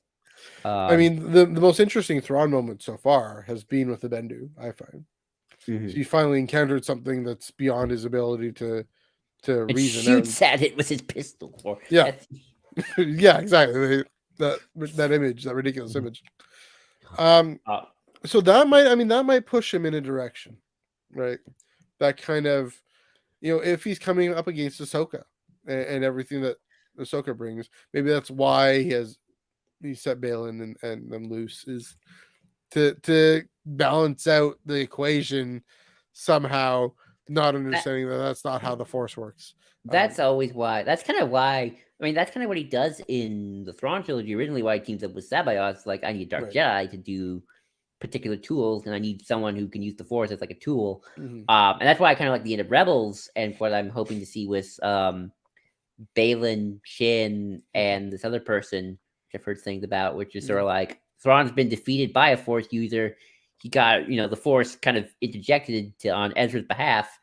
And so Thrawn, I kind of like the idea of Thrawn's like, well, okay, I gotta fight fire with fire here. These Jedi, I don't know what Balin and Shin are. They calling Creamsicle Jedi. These dark Jedi, these not Jedi, these orange lightsabing Force wielder people. It's like Thrawn might see, who Thrawn probably finds agreeable in their ideologies. It's like, hey, help me out here. I need your abilities for my grander strategy. Because I do think, and I'll get also to this as well. And I think this is something, again, this is kind of different between Disney XD and maybe the original Thrawn trilogy, and maybe what Ahsoka will do is, I feel like they needed to make Thrawn a more personable villain. And maybe that personal villain, like Luke and Vader have the relationship. They interact.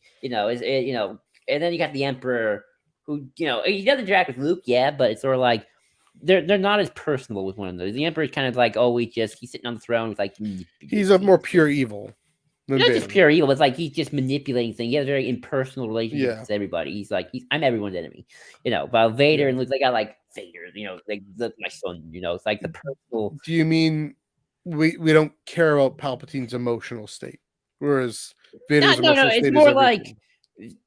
you and me have a relationship. Like we Sure. know each other. Like Yeah. if we were enemies, like we would like I know you because you know me, and we have like kind of we have our thing. We have our dance. It's like the Batman and Joker. Like they Yeah. have the Okay. tango compared to like I don't know, like an impersonal. Like the Emperor's like Luke Skywalker's my enemy and I want destroyed, but everyone's my enemy. So I'm kind of like I have this like Luke. The Emperor doesn't care about Luke that much in a certain sense compared to Right. Vader.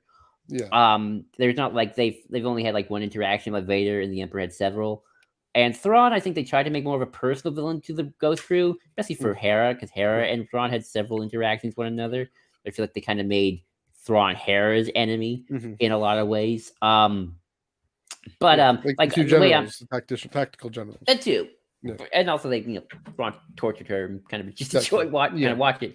But with Ahsoka, I think they'll make Thrawn a very impersonable villain in that, like he's not like I must destroy Ahsoka.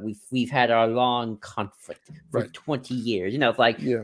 Thrawn is more in that Emperor vein of like he's just the grand strategy. Like his goal is galactic conquest, and then the more personal, like ideological differences battle could be between Baylan, Shin, and Ahsoka.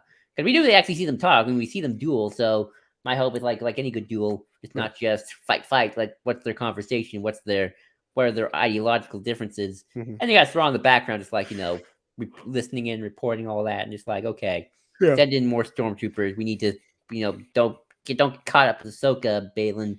We have a bigger strategy in mind here, the bigger plan. So that's what I mean by the impersonable villain. I can see that. I mean, the thing is, we also have such a. I mean, those who read the '90s trilogy have such a connection to Thrawn already that maybe. I mean, I do. You're talking about like storytelling construct and character position more than anything to do with the fan. Like audience. in the original Thrawn trilogy, Thrawn wasn't like Luke, Han, and Leia's enemy in that, it's like Luke Skywalker, my arch enemy. Thrawn didn't really care about Luke personally outside of just, Rebel, gonna kill him one day. His focus was always the grand strategies. Like, we need the ships, we need the cloning tech. That's why Joru Sabios was there to be kind of like, no, I'm obsessed with Luke Skywalker. I want him as my apprentice. I want to turn to the dark side. I'm obsessed with this and getting Leia's twins. I want that. I want that. While Thrawn was like, whatever, I don't care. Whatever gets you to serve me. I mean, exactly. So that's interesting that you mentioned that because I think the idea behind the Ascendancy trilogy was to make Thrawn a little more personable too, get him even almost protagonist level, have him try and have relationships. It doesn't quite work because, again, I mean, it does a little bit. I'm trying to separate what you mean by like the different characters having a connection to him versus the audience having a connection to him. Because I'm focusing on the characters having connections with each other than the audience. Yeah, I mean, you have in the Ascendancy trilogy, you have who is Thurfian, and oh my goodness, the other Prime Syndic guy. They have a grudge against Thrawn because he's violating the it's the non-aggression. What's it called when you strike first? Non-preemptive strike rule. He's violating that. He's taking the Ascendancy beyond. Yeah, I guess they give that, but there's no Imperial equivalent to it. I guess what you're saying is he's just there as the Imperial. Yeah. Okay. He's kind of like Tarkin in some ways. Thrawn in the original Heir of the Empire is almost like a mix of the Emperor and Tarkin. Yeah. Where they don't have like, well, the Emperor's got more of a connection with Luke if they actually talk. But like you look at Tarkin, like Tarkin's like he's not confronting Obi-Wan Kenobi. He's not like Obi-Wan Kenobi. It's like his whole thing is like, no, I just need to crush the rebellion and get this Death Star working. Hmm. But also if you kind of look at A New Hope Yeah. in kind of a narrative structure, you could argue that Tarkin's the main villain of that movie because he's kind of the Yeah. driving force behind the Imperial machinations. Yeah. I Um, see what you mean there. well, like Obi-Wan and Vader, they have this history, they have this bond, they have, even in Hmm. 77, they kind of have the history and a little bit of the bond. But with Tarkin, it's like, Tarkin's just everyone's enemy because everyone doesn't like Tarkin, but he Yeah. kind of just, he's just he's kind of moving the plot along. And Thrawn is more of that Tarkin range in terms of like, he doesn't have a history with Ahsoka. He has a little bit of a history with Sabine, so maybe Hmm. that will come into play. Yeah. But I see Thrawn as kind of being more just big picture, move the plot along. Yeah. And we don't even know how many episodes he'll be in, and it does seem like Hmm. they have. I mean, that's why we have these other villains kind of Hmm. for Ahsoka to confront one on one. So it's like Ron's got like an interesting kind of cabal around him to kind Right. of like carry out his will, while And I'll he's kind say of this looming presence. he works better as a less personal character. In We'll some say. ways, yeah, I mean, that's I kind of think. what I'm getting at with the attempt in the Ascending trilogy. You He doesn't seem to have these relationships. People trying to get to know him. I mean, Thalias and Aralani are trying to connect with him or work with him. But I mean, because he's always 20,000 steps ahead of everyone else. But no, I mean, I guess Vanto's the closest They get that gets who gets the closest. I'm trying to say, use words, doing talking. Um, but yeah, I guess he works better as that impersonal villain. Like as that Yeah, impenetrable. I mean, that's another part of it. Like Palpatine is impenetrable until it has to be Vader who takes him there, or Anakin. right. Yeah, No, it's funny, kind of in prequels, you get a little more personal with Palpatine in terms of like, yeah, well, he's been with Yoda. It's funny though, in the Year of the Empire, like that's why most of the Thrawn chapters, they're not from his point of view, they're from Pelion's. They're written in Pelion's point of right. view, so he's kind of observing Thrawn and kind of just watching him do his thing. And like, what is this guy doing? It's like, Right. oh shoot. But yeah, I mean, I'll be kind of, but I feel like again, to go back to my point of adaptions, I Yeah. feel like Rebels, while I do think they got the character down quite well in terms of what he's about, I do Mm, think they had to kind of just finagle him a little bit because Disney XD has a very kind of personal style, yeah. and they needed to kind of work in that kind of that kind of more not Mm, cartoony, that kind of more action heavy kind of pack, which is why you kind of mm, see Thrawn do certain things. Like he's fighting messed up dark troopers and yeah. going on the battlefield himself. There's a lot of moments, obviously, where Thrawn is tacticianing and whatnot as well. Then Tactician. you'll obviously, you'll have a stand down between Thrawn and Ezra. Like Thrawn's got his pistol right on Ezra, Yeah. and like it's like one on one, man. So it's like Thrawn never, like Thrawn never did that with Luke. Not like I don't think like Thrawn and Luke never met in the original Thrawn trilogy. They don't Right. meet at all.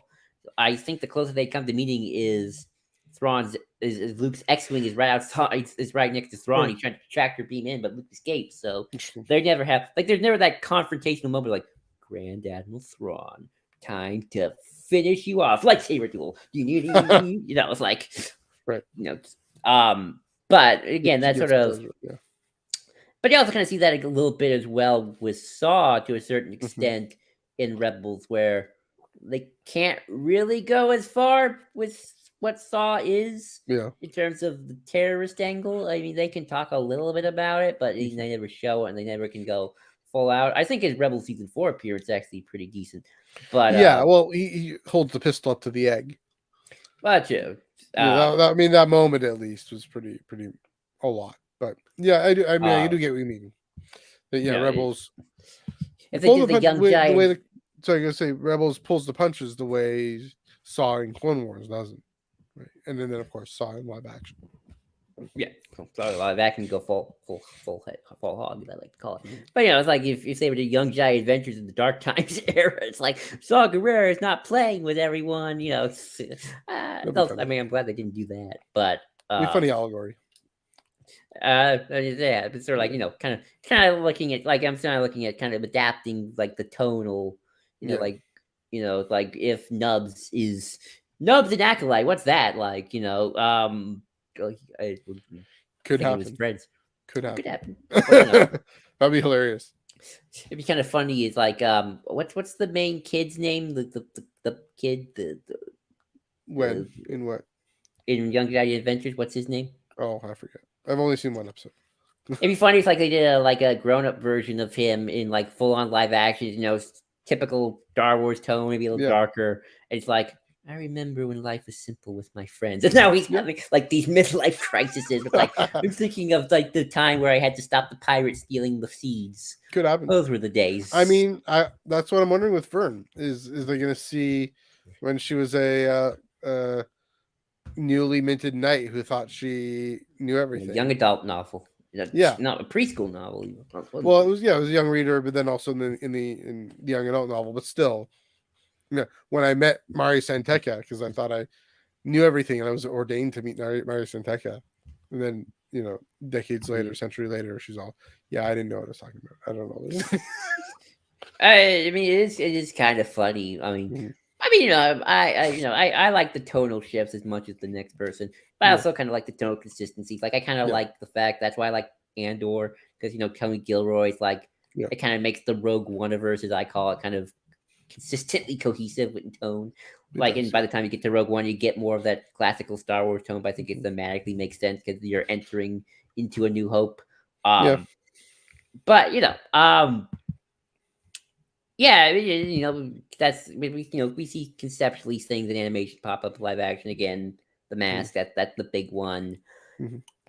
We're seeing a lot of characters. I just think it's cool. We can talk about Uncanny Plateau and production. Some of that I think is sort of like well, you gotta kind of get used to it. And other times, like for me, like to me, the Grand Inquisitor is like the example of. I just don't think it looks that good. I think that looks kind of cheap.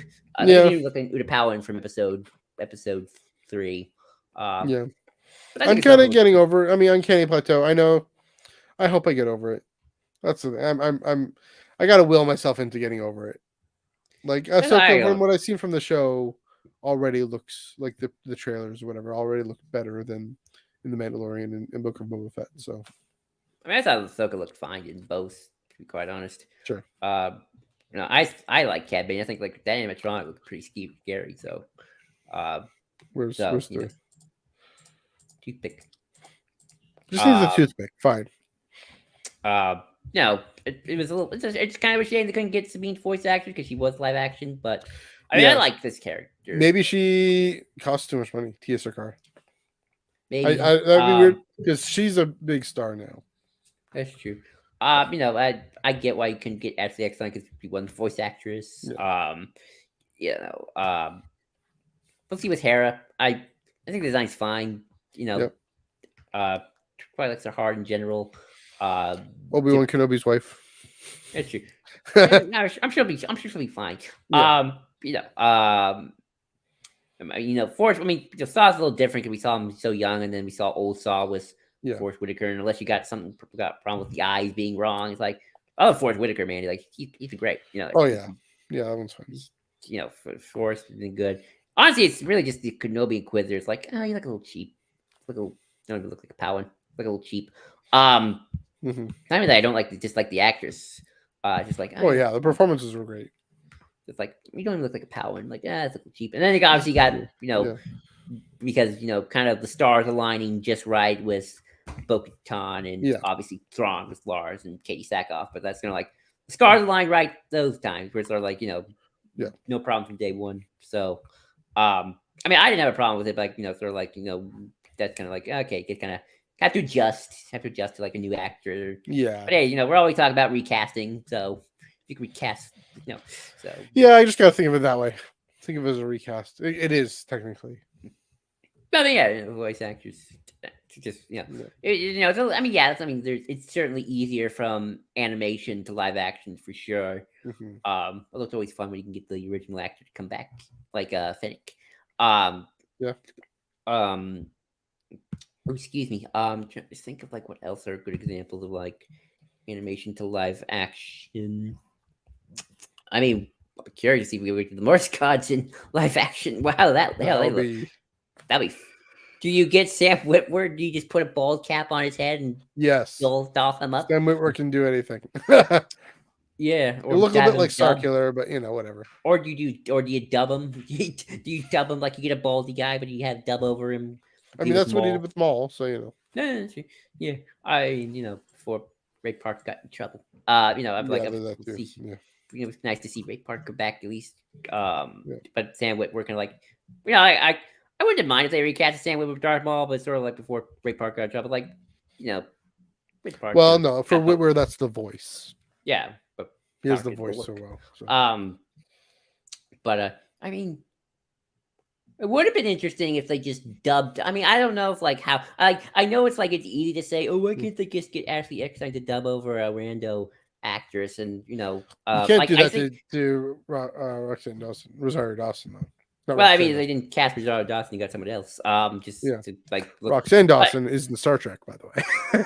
yeah, right. But like I know it's one of those things like fans will talk about, like, oh, it's like what Yeah. sounds good in your head might not work in execution, and that's No. sort of why Mhm. I kind of would caution anyone who kind of thinks, like, can't they just like Yeah. Cad Bane. I mean, I like the look of Cad Bane, but I also like they got the original voice, so it's like Yeah. Corey Burton. they got Corey Is it Corey Burton. Burton? Yeah. I think it's Corey Burton. Yeah, Yeah. to do to Mhm. and then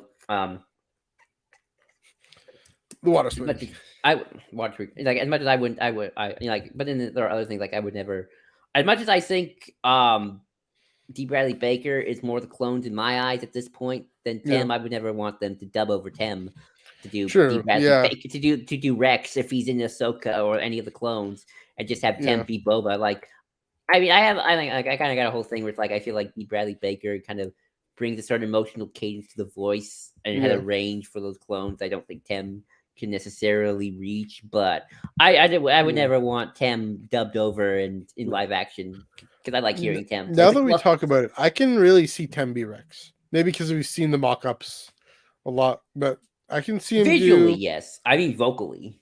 Yeah, no, vocally, I can see him do a good job. Uh, with his, I mean, his heroism, his generosity, his ability. The way. I mean, we saw with Boba Fett with Din and with getting Grogu back, right? That kind of. I'm in this person's debt. I'm going to be honorable. And with Rex, it's even more than just debt. It's real conviction. That generosity of heart and spirit, I think Tem himself has, and so I Yeah. can see him bringing that into Rex. Right. But I was just talking about, like fans who are like, why can't they just get the voice actors to dub Yeah, over like actors and stunt doubles? And I'm like, it's like sound good in your head from like a pure fan thing, sure. but it's like there's a reason why we have actors. I mean, Yeah. voice acting is acting, obviously, but it's sort of like it might sound good in your head, but who knows? It might look terrible in execution for I certain mean, things. there's the whole thing recently about how Pedro Pascal is basically a voice actor in The Mandalorian. That's true. So that happens. If you want that, go watch The Mandalorian, which you are anyway. But yeah, Right. I mean, Mhm. sometimes it can work, but it's like if you're like using like if we got into the Darth Maul series and Stan Whitwer's voice, but Ray Park before he got in trouble, Mhm. doing the emotions, like how well would that have worked out in the whole? I mean, maybe it would have. I I mean, don't that's know. just for a minute. He's just sitting there. But I mean, it's like did for a whole series. Yeah, that'd I be too don't hard to know. keep up.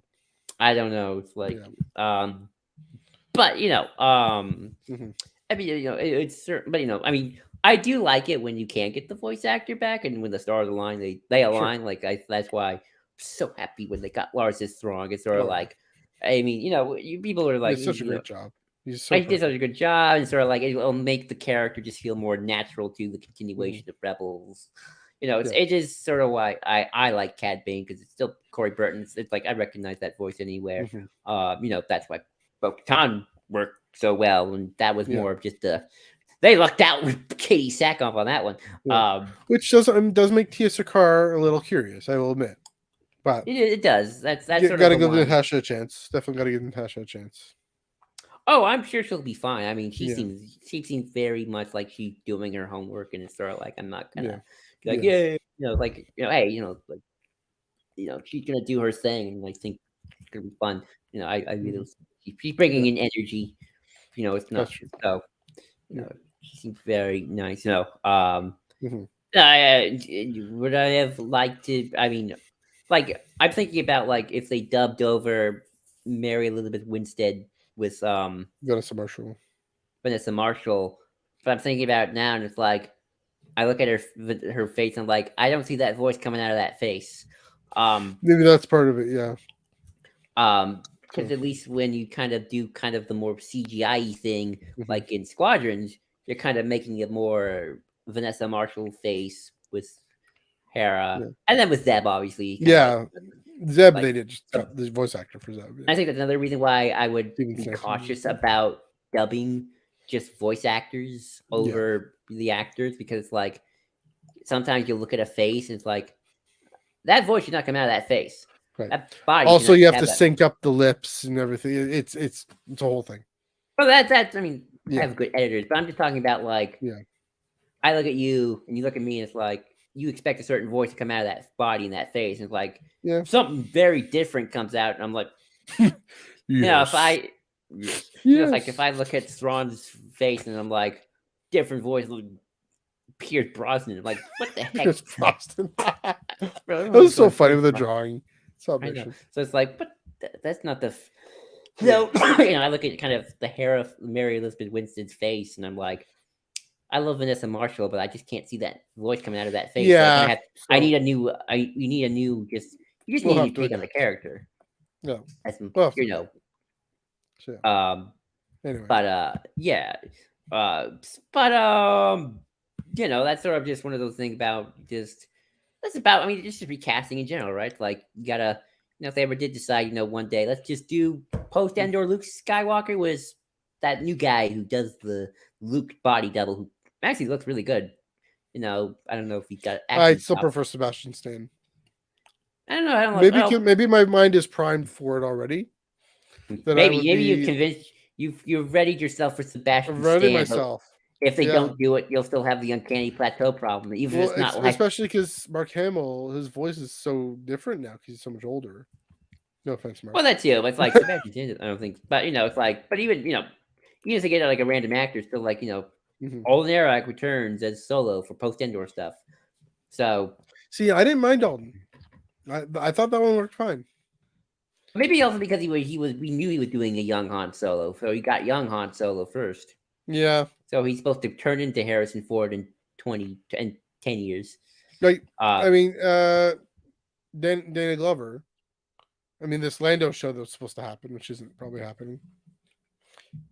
I think that would be perfect too. So, anyway, but I think that's kind of just one thing I look at is like also recasting to. I mean, if the stars align like they are with Star Trek or with yeah. Bo-Katan and Thrawn, then you'll like yay. I But mean, are those stars aligning? And at the risk of going on too long here about this, but are those stars aligning, or are those designing the animation to match the actor? Because I do that's think probably that's again why Tears of Car is a little surprising. Maybe they wanted, I mean, Natasha Libordizo, more. I guess. I mean, there's no Asia in Star Wars, but you know, Chinese versus South Indian. I guess because Tia Sarkar, her family, her ethnic origin is South Indian. Maybe Sabine is supposed to be more Asian or like East Asian. I'm just glad they Vaguely. didn't hire a white person for something. Oh gosh, yeah. Well, that's the thing with Tem and Mhm. as the clones, right? That's true. Similar kind, Yeah. so, I yeah, I mean, my kind of hot take, and we can talk maybe a little. I mean, we didn't talk about live action to animation, but my kind of hot take is always a little bit that yeah, I'm a little more okay with voice actors. I mean, like obviously there are plenty of great people of color and voice actors, but you're yeah. hiring a voice. Like you're not hiring a As long face. as if they drew the character darker, Well, I mean, here's kind and of that's an the thing. odd example: David Oyelowo as Yeah, I was Callus. just thinking that. Yeah, but I mean that's the other way. There's no inverse racism. It doesn't exist. So, I mean, if you ask me, but I just say hire David Oyelowo anyway, and make Callus a person of color, and just screw Canon. yeah, I love, fine. I Especially love with David. Zeb in there, Where's his cow? Where's Zeb's husband? Yeah. Um, but I'm always a little bit more. I mean, I'll be happy to have discussions like this at a later date, like a little Yeah. more leery with voice actors because they're like hiring a voice. Um, Yeah. so you're not you got to kind of a certain. But yeah, it was with But I do think you're right. It's like, and that's why Sabine's a little interesting because, like, I think for the most part they have been trying to Hmm. get their actors to look like their characters more or less. Um, Yeah. Just I trying to don't think. know.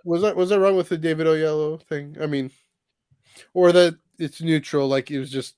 It's not like we had uh, a live action Callus was a different color. So Well, no, live Callus was an animated character first. He was going to be a yeah, Chiss. Fun fact. He was actually going interesting. to be a Chiss. But then they Yeah, decided, not. nah. So a They whole pretty different much, color entirely. yeah. Yeah. It's going to be blue. Yeah. But yeah, I do think. I mean, I do think they designed Thrawn to look like Lars Yeah. Mikkelsen. Kaz was very much based off his actor. Yeah. Um, you know, Like the. I mean, that's the all thing with the Star Trek with the lower decks thing, too, right? Like yeah, Boimler. Yeah, Boimler Mariner definitely. yeah.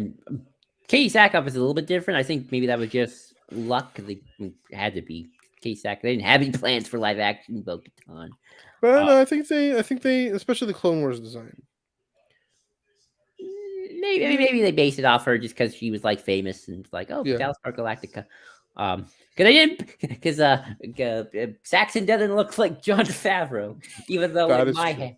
Even though in That's true. my head canon, all the Saxons look like John Favreau. Just even the few, Especially or the Vizslas. all the Vizslas, all not the I Saxons, the especially Vizslas. I'm Paz sorry, the Vizsla.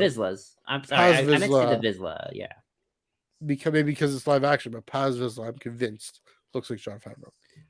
my Happy head Hogan. canon is all the Vizslas throughout all Star Wars are just John Favreau. They They're look just like John. cloning. In 100 years, Tar there'll be Vizsla. a Vizsla ancestor, and it's just John Favreau. Tar Vizsla. Tar. Ex- Anyway, I think we've ex- devolved into yeah, I something think. virtual. All right, well, but yeah, I mean, yeah, that's. Any last thoughts about just adaptation in Star Wars with anything we've talked about? Final thoughts? Yeah, I mean, I will notice that I've come a long way in saying, from January 2022, where things had to line up all the time, to say it is more honoring to the paper content to carry on the spirit of it, carry on the ideas of it. Legends, it's easier because there's no continuity with Legends technically, but yeah, to take in the different examples we brought up. Yeah, but then come on, where's Shelly? Is all I'm saying. Yeah. I mean, I hope one day. I do hope, yeah, that, and I Yeah, wonder. I'm very curious about the story why they didn't get the original Sabine actress. I mean, I'm yeah, sure. I hope they at least try. That's kind of yeah, my yeah. my hope. But I'm still excited for this new person. Oh yeah, Thank goodness. Again, thank goodness again gets to get a white person like play that's true. Sabine. Because like I I always gotta thought, say, we were talking about Ahsoka a lot. That's interesting. I'm just noticing that Space Wizard show. I mean, it's coming up. I mean, Yeah, maybe soon. I mean, I still yeah, think we got ways to go, yeah. but it's next. But And you on this podcast, we've just talked about Ahsoka a lot. It's just come up a lot. it's is the actor they got to play Ezra. What's his ethnicity? Not Taylor. It's not Taylor Marshall or Taylor Gray. Oh, No, if it's this not. scene. The live action guy. Isn't he Um. like Middle Eastern? I'm so sorry. I Yeah, hate. which is interesting because the name Ezra Bridger, Iman Esfandi. Looking this up For here. some reason, I always thought Ezra was supposed to be Hispanic, but I guess he's maybe Abraham. Yeah, it's Original. definitely like Ezra Bridger is a Jewish name, but it's Oh yeah. also it's more like Western Jewish, like North American. So that is interesting. There are, but yeah, I guess he kind of looks like. I mean, unfortunately, the Space Aladdin thing a little bit, but well, because Yeah. the amount of Swati literally played Aladdin, right? Did No, he? they didn't get that guy. They didn't Am get I the Aladdin completely guy. off at the lunch there? Am No, I I getting don't think they canceled? got Aladdin Please guy don't cancel me. for. Let's see. Let me see. Ahsoka series. Yeah. They got. Oh, maybe they did get Oh, they did get the Aladdin guy. Did they? No. Yes. No, maybe not. Okay. Who played He did not. Aladdin? He did not. Somebody else played Aladdin in the live action Aladdin in the movie, which I don't like, but that's for a different reason. Aladdin's that's but not for Aladdin live Mina action. Masood. They go yes, Mina Masood would play live action Aladdin. This guy did not play Different character, Aladdin. different guy entirely. And Mina Yes, Masood is Canadian. I knew that. Completely right. different guy This entirely. he's Never he's mind. not in anything I've ever seen except for Ahsoka. So, Yeah, but good new actor. but yeah, I mean they gotta definitely let me just check his see if they have like his His IMDb. origin. Oh, he's an American actor, director. Oh, he's a director. Born in Texas. Oh, he's from Ecuador and Iran. Interesting. So he's kind of Latin. He got a little bit of Latin American and Persian in him. That'd be interesting. For some reason, I always thought they made it Ezra look Hispanic for some reason. I don't know why. Maybe because Yeah, the actor who played him. maybe a little bit. Yeah, I don't know. That's just me being dumb, stupid. But, Yeah. whatever. It's also an animation, so it's hard. That's the thing. It's hard for these things to translate literally necessarily. I mean, if you want to get really weird, it's like, is Ezra's hair black or blue? It's like, because like sometimes Yeah. black hair in animation looks blue in that weird design for some They reason. can. But anyway, yeah, it's cool thinking about adaptation in Star Wars from just taking basic concepts to full on now story plots, and we're seeing live action characters in animation, and and vice versa too. So yeah, I think it's been really cool. But yeah, I think Fun that's it. times. Yeah. Fun times, the wrong thing. Yeah, good time to wrap it up. And thanks everyone for watching, sticking with us. 2 hours and 10 minutes, 2 hours and 11 minutes here. Yeah, it's really interesting conversation. If you enjoyed the conversation, let us know in the comment boxes on all these platforms, on the Underworld, Facebook, Underworld, YouTube. That's what that symbol means. Underworld Twitter, Iron Cannon Twitch, Iron Cannon Twitter. Those things aren't going anywhere. Let us know what your thoughts are. Also, on all those platforms, please do give this video a like and a share, subscribe if you haven't done so already. Joel, where can they find you on the internet? You can find me at JID2021 again, JID2021 on Twitter. You can also find me at the Ion Cannon Pod where I tweet stuff. And of course, follow me on the Star Wars Underworld Discord. We had to move our movie night back a week, but we will have it next week. Well, we will watch something. You can vote now to make your decision. Vote now. Vote now. I love democracy. You can follow me on Twitter at NEUG45, on Instagram at MNEUG1138. I do Instagram Star Wars. I do tweet Star Wars on my personals as well, of course, at Ion Cannon Pod, EYEONCANONPOD. Yeah, and as mentioned, the Discord. Yeah, so give us a follow there. And of course, the flagship at the SWU. And yeah, we're diving in. Next week, I forgot to mention what we're doing next week. We'll sort that out. I don't know if you remember. Yep. There we go. Next week, the cat is gonna just lead the discussion.